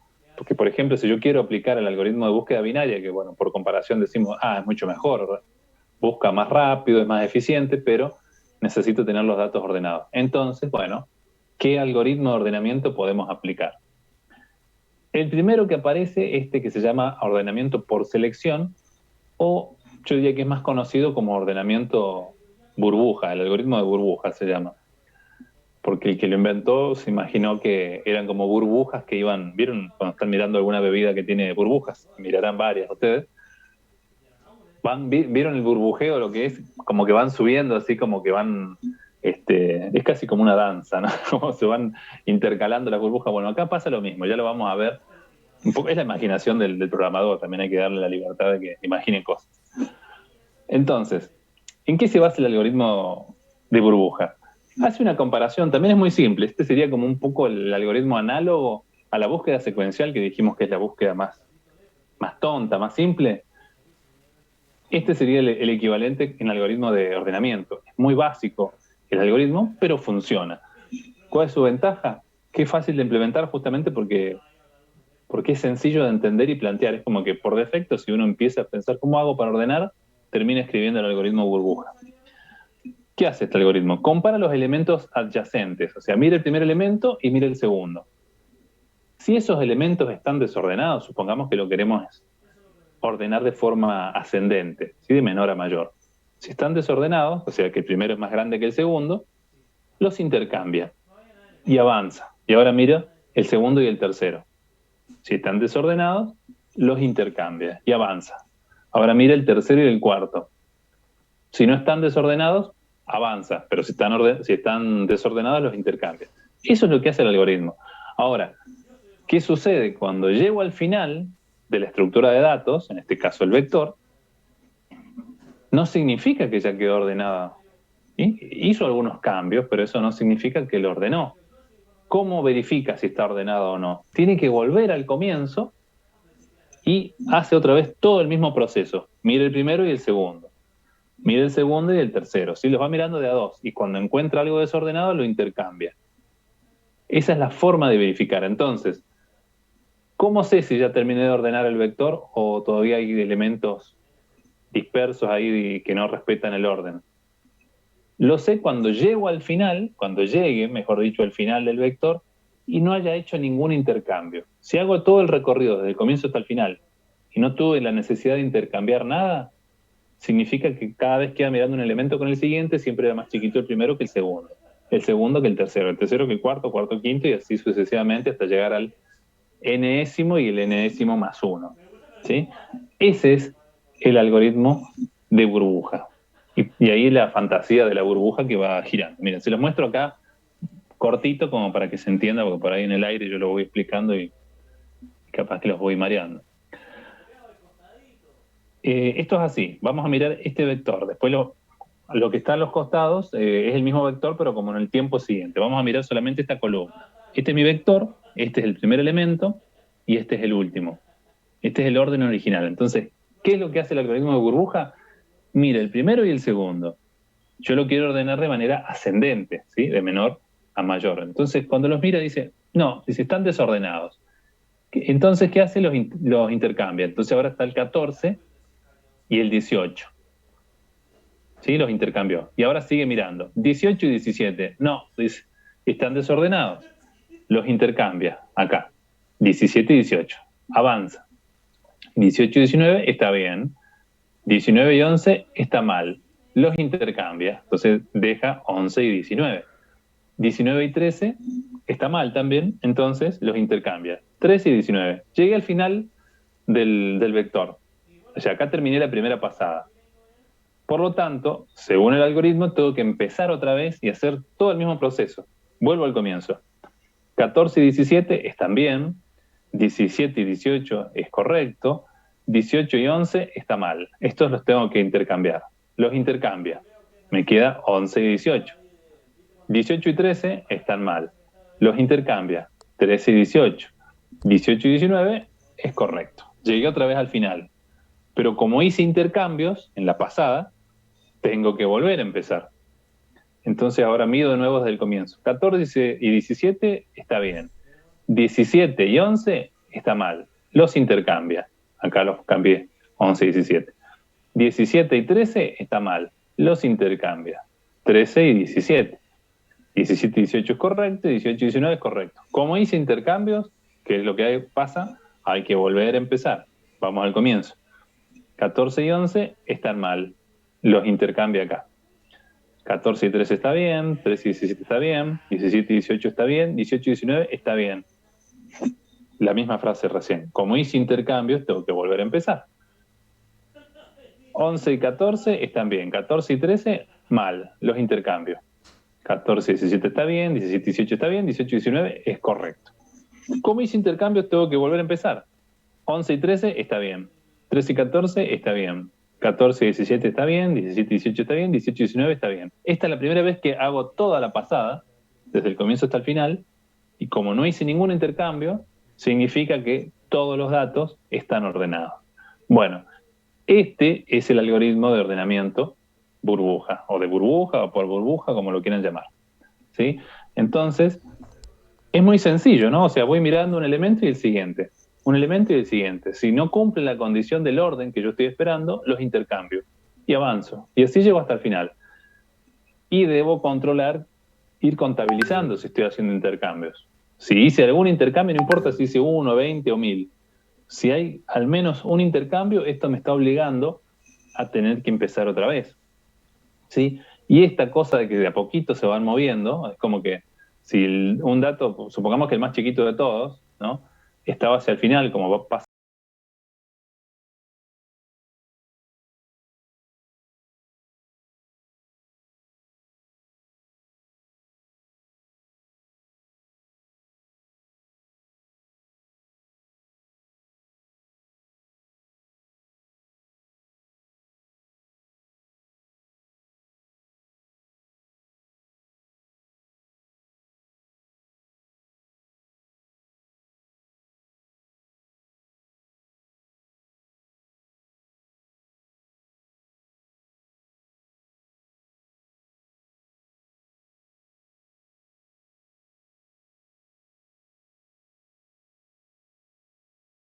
donde temporalmente depositamos uno de esos dos valores para no pisarlos y hacer el cambio. También podríamos hacer las operaciones, ¿no? Pero bueno, lo que a cada uno le resulte más simpático.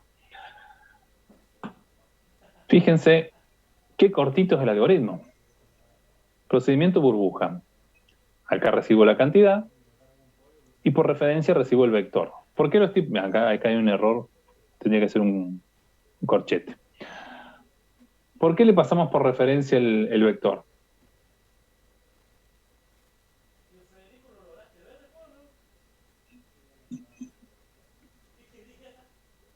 Porque vamos a estar ordenando ese vector. O sea, vamos a usar este procedimiento para ordenarlo.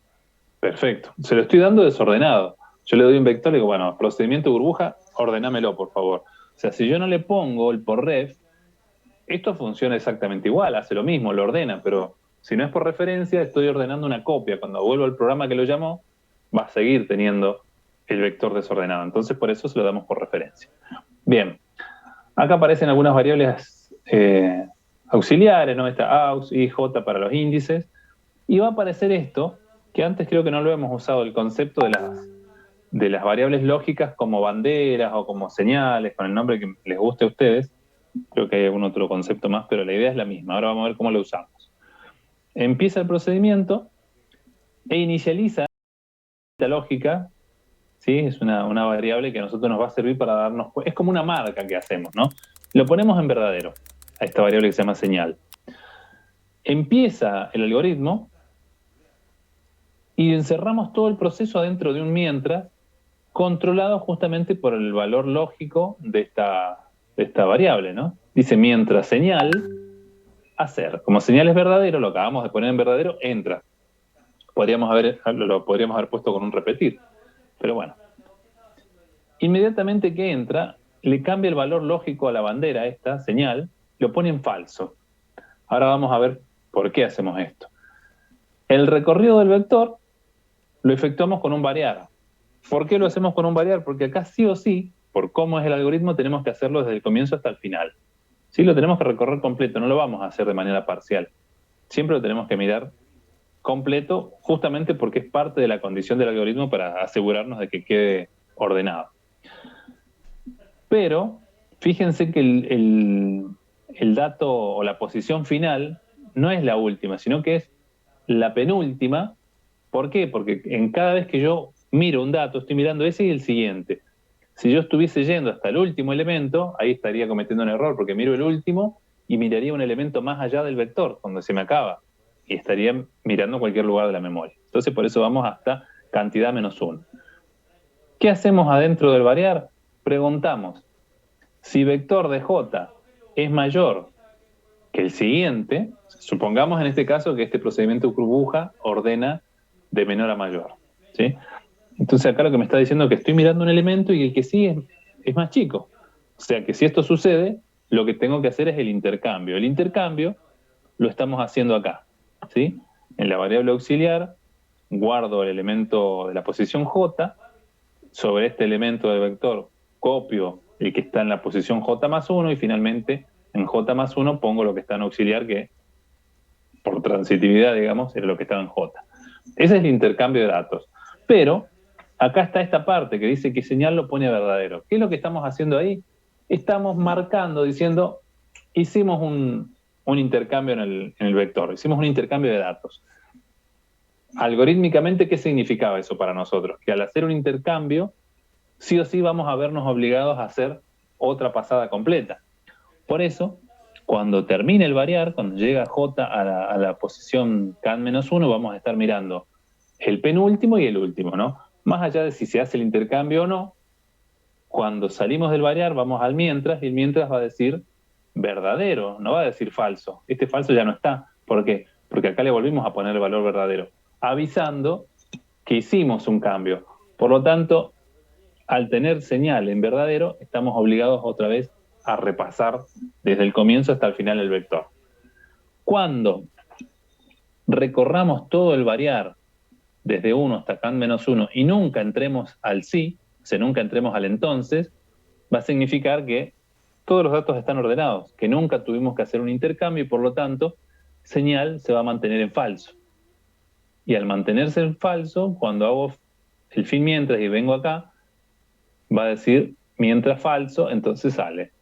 Fin mientras, fin procedimiento. ¿Ven? Pero el código es muy cortito, más allá de que no lo hayan entendido sí o no, es muy simple. O sea, por eso les digo, es tan simple como la búsqueda secuencial, es muy básico el algoritmo, pero a la vez es interesante porque funciona. ¿Sí? Nos da el resultado que queremos. Cuando termine de ejecutarse este algoritmo, vamos a tener el vector ordenado. Lo que pasa es que si el vector es muy grande, tiene muchos datos y el desorden es muy grande, por ejemplo, en este caso, pensando en esto de la mejor y la situación media y la peor situación, la mejor situación, el mejor caso va a ser cuando nos encontremos el vector ordenado. ¿Sí? Si el vector está ordenado, es cuando más rápido va a terminar el algoritmo. Pero mínimamente va a tener que hacer toda una pasada completa, desde el primer elemento hasta el último. Lo va a tener que mirar, porque así es el algoritmo.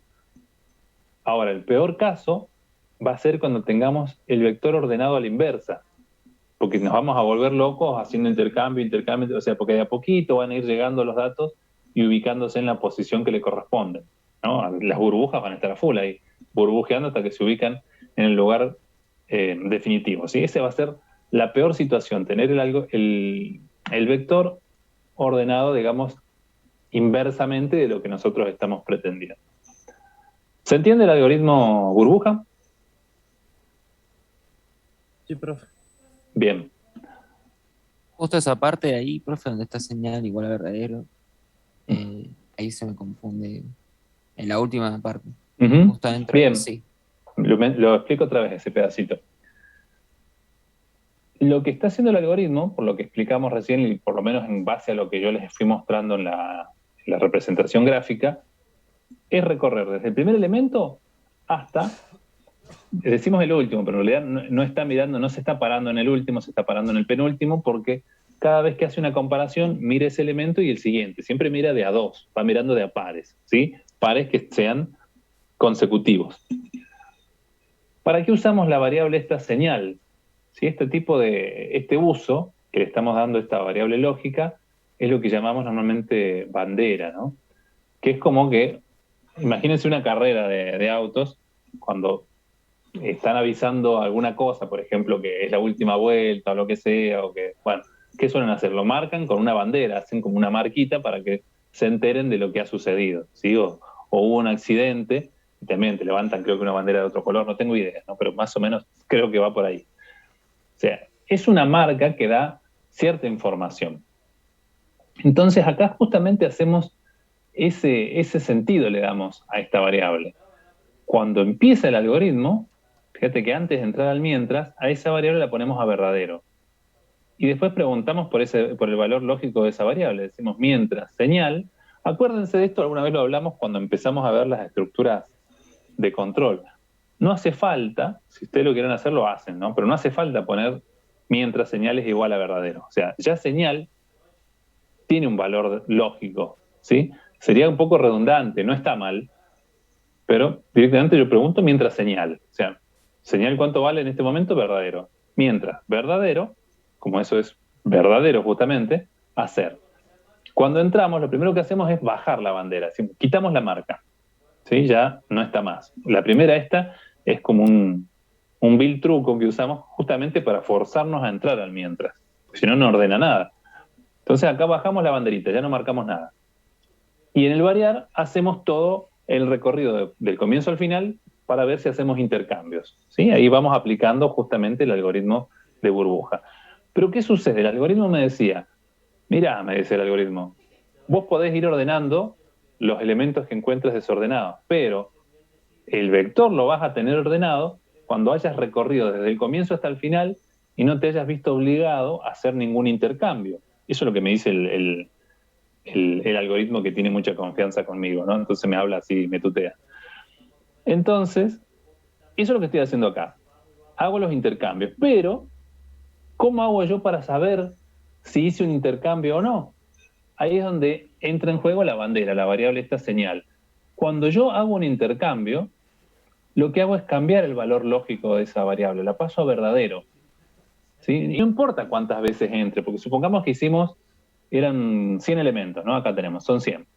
Supongamos que hicimos 100 y estaba todo súper desordenado y entré acá 90 veces, entré a hacer el intercambio. Bueno, no importa, las 90 veces me volvió a marcar que era verdadero. Es como que me dejó bien marcado que era verdadero. Para mí es lo mismo, si lo hizo una vez o 90 veces, es indistinto, porque lo que me sirve a mí es que cuando sale del variar y va a controlar la condición del mientras, ¿cuánto va a valer señal?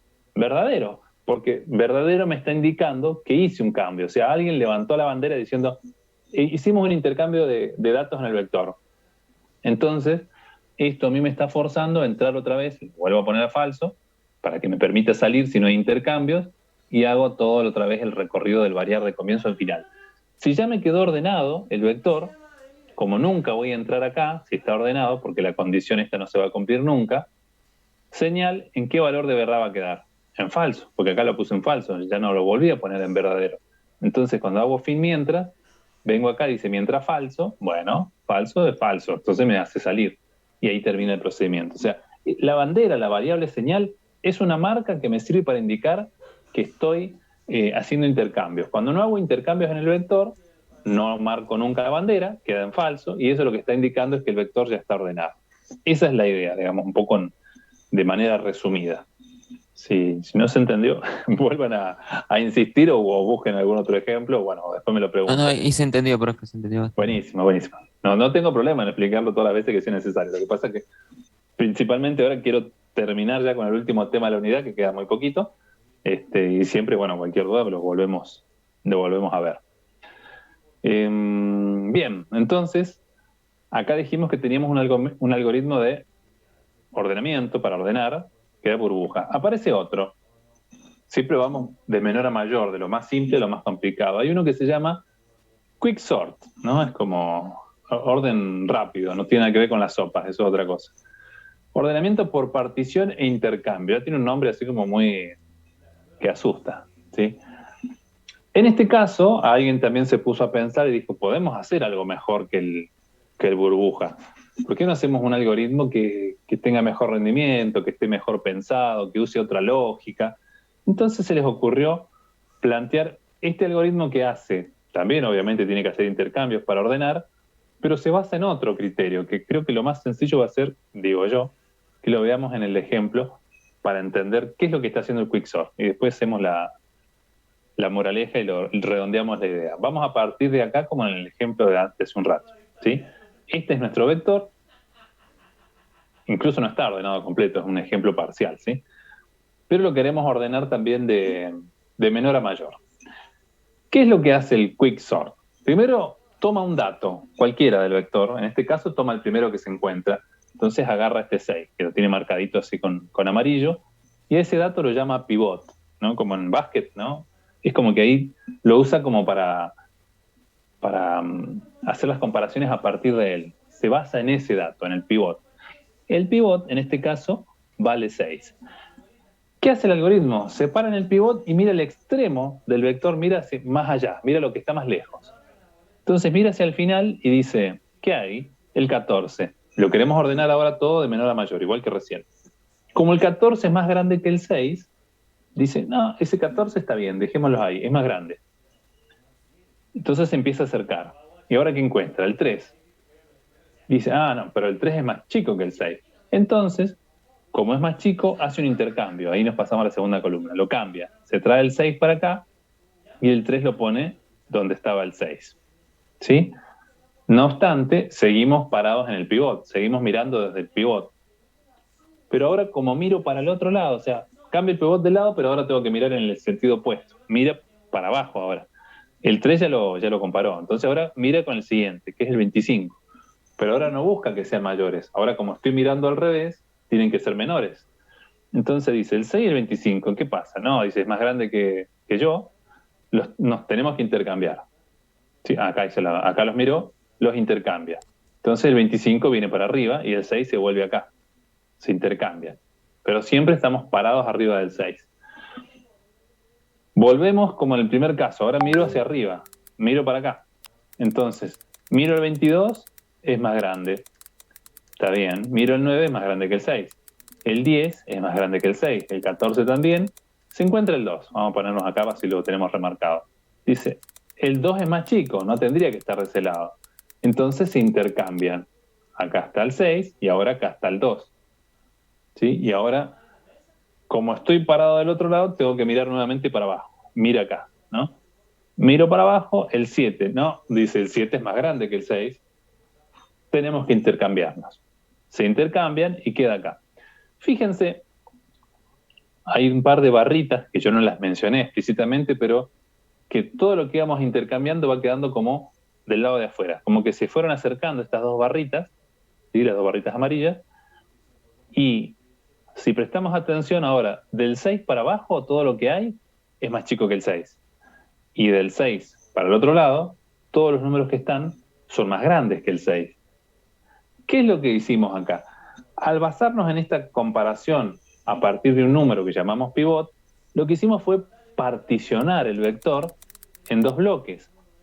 ¿Sí? En este caso, porque tomamos el 6, podríamos haber tomado otro número, pero los dos bloques que encontramos son uno en donde todos los números son más chicos que el 6 y otro en donde todos los números son más grandes que el 6. Otra cosa que podemos observar, en base a esto, es que el 6 ya está ubicado en su posición final. Al haber hecho este proceso tomándolo como pivot, este es el lugar que va a ocupar el 6. ¿Sí? Es el único dato que está ordenado, de momento. Pero el resto, aunque todavía no está ordenado, están agrupados. De un lado tengo todos los más chicos y del otro lado tengo todos los más grandes. ¿Cómo sigue el algoritmo? Esta es como que fuese la primera pasada, la primera etapa. Ahora lo que va a hacer el algoritmo es volver a aplicar el mismo concepto. Es como que vuelvo a aplicar a través del algoritmo Quicksort, pero en dos vectores. En este, en el inferior, y en el vector superior. O sea que, ¿qué estamos logrando? Que se nos vayan achicando el conjunto de datos. Fíjense que en el caso del algoritmo de burbuja, en cada pasada yo volví a mirar todos los datos. ¿Sí? Los n datos los tenía que comparar a todos. En cambio ahora se me van achicando los conjuntos. Cada vez tengo menos.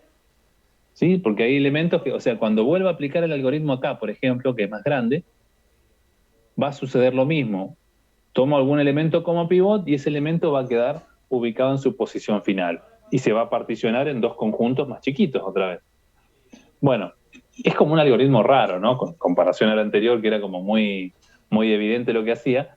Este es más sofisticado, pero dentro de su rareza es mucho mejor en eficiencia. Por algo se llama Quicksort, ¿no? Ordena bastante más rápido que el algoritmo de burbuja, ¿sí? Pero la lógica que tiene es más complicada. Vieron que recién el algoritmo de burbuja lo pusimos acá en esta diapositiva, entra todo el algoritmo.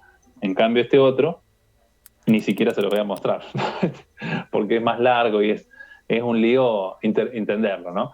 Pero no nos interesa mirar las líneas del código de este algoritmo. Lo que nos interesa es pensar cómo podemos efectivamente plantear algoritmos diferentes que tengan mayor eficiencia, que sean quizá más difíciles lógicamente o conceptualmente, pero que sean en el aspecto de la complejidad computacional menos complejos que el burbuja. El burbuja es un algoritmo exponencial. En cambio este no, lo calcula mucho más rápido y eso es lo que nos está interesando. ¿Sí? Son los aspectos a tener presente en esta unidad. ¿Sí? Entonces, bueno, ¿qué dice? Fases de comparación. Dice, luego, para aplicar la segunda fase se considera, bueno, lo que mencionaba yo recién, ¿no? La segunda partición. A medida que avanzamos, las particiones se van haciendo más chiquitas, ¿sí? Y de esta manera vamos logrando tener que aplicar el algoritmo de ordenamiento a vectores más chicos y en simultáneo vamos consiguiendo que muchos datos se vayan ubicando en su posición definitiva. Igual, vuelvo un poquito a la representación gráfica. También acá hay mucho de azar, ¿no? Porque, por ejemplo, en esta situación final, no es que me hayan quedado dos vectores iguales. Fíjense que me queda un vector muy chiquitito, cuando haga la primera comparación se intercambian y ya está ordenado ese subvector, que es más chiquito que la segunda parte. También todo depende de qué dato haya elegido yo como pivot. Y lo que pasa es que cuando uno está aplicando la búsqueda no necesariamente sabe cuál va a ser el dato más conveniente. Si hubiésemos elegido, por ejemplo, el 2, ¿no? Al azar hubiésemos tomado ¿dónde está acá? El 2.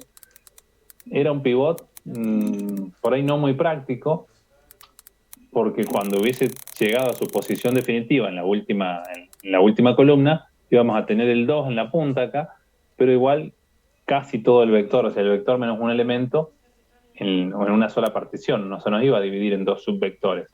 Pero bueno, eso es parte del azar, ¿no? De cómo se vaya realizando el ordenamiento en base al nivel de desorden que tengan los datos en el vector. Es decir, que también ese aspecto de la eficiencia, del rendimiento, es muy dependiente del orden parcial que pueda tener la estructura de datos. Pero bueno, no nos vamos a meter mucho en ese tipo de discusiones. Lo importante acá es tener en claro que partimos desde los vectores, vimos que tenían distintas dimensiones, vimos que los podíamos utilizar para administrar la información de otra manera, los datos, recorrerlos de forma automática, organizarlos, clasificarlos por las dimensiones, pero como teníamos un gran volumen de información, nos podíamos encontrar con la necesidad de tener que organizar los datos y ordenarlos y buscar datos en la estructura. ¿Sí? Con esto estamos cerrando la unidad 5. O sea, todo esto ya se pueden poner de cabeza a estudiarlo, ¿eh? Así que bueno, ¿preguntas?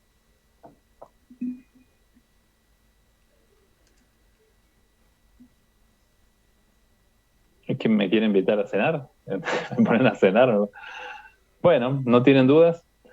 Buenísimo. Y si tienen dudas, bueno, es así. De momento ninguna, profe. Bueno. Bueno, el jueves entonces vamos a arrancar con la unidad siguiente. Así que siempre, si tienen tiempo y ganas, yo les aconsejo que vayan pegándole una mirada así a la unidad 6. A los conceptos, cosa de poder aprovechar mejor la clase. Y si no, bueno, haremos lo que se pueda hacer en el marco de lo que nos permita la hora.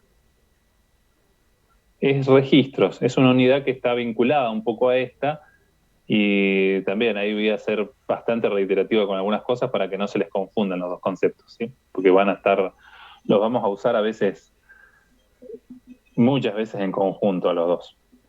Bien, bueno, si no hay mayores contratiempos, pueden ir a cenar o a lo que gusten. Nos vemos el jueves entonces a las 18:15.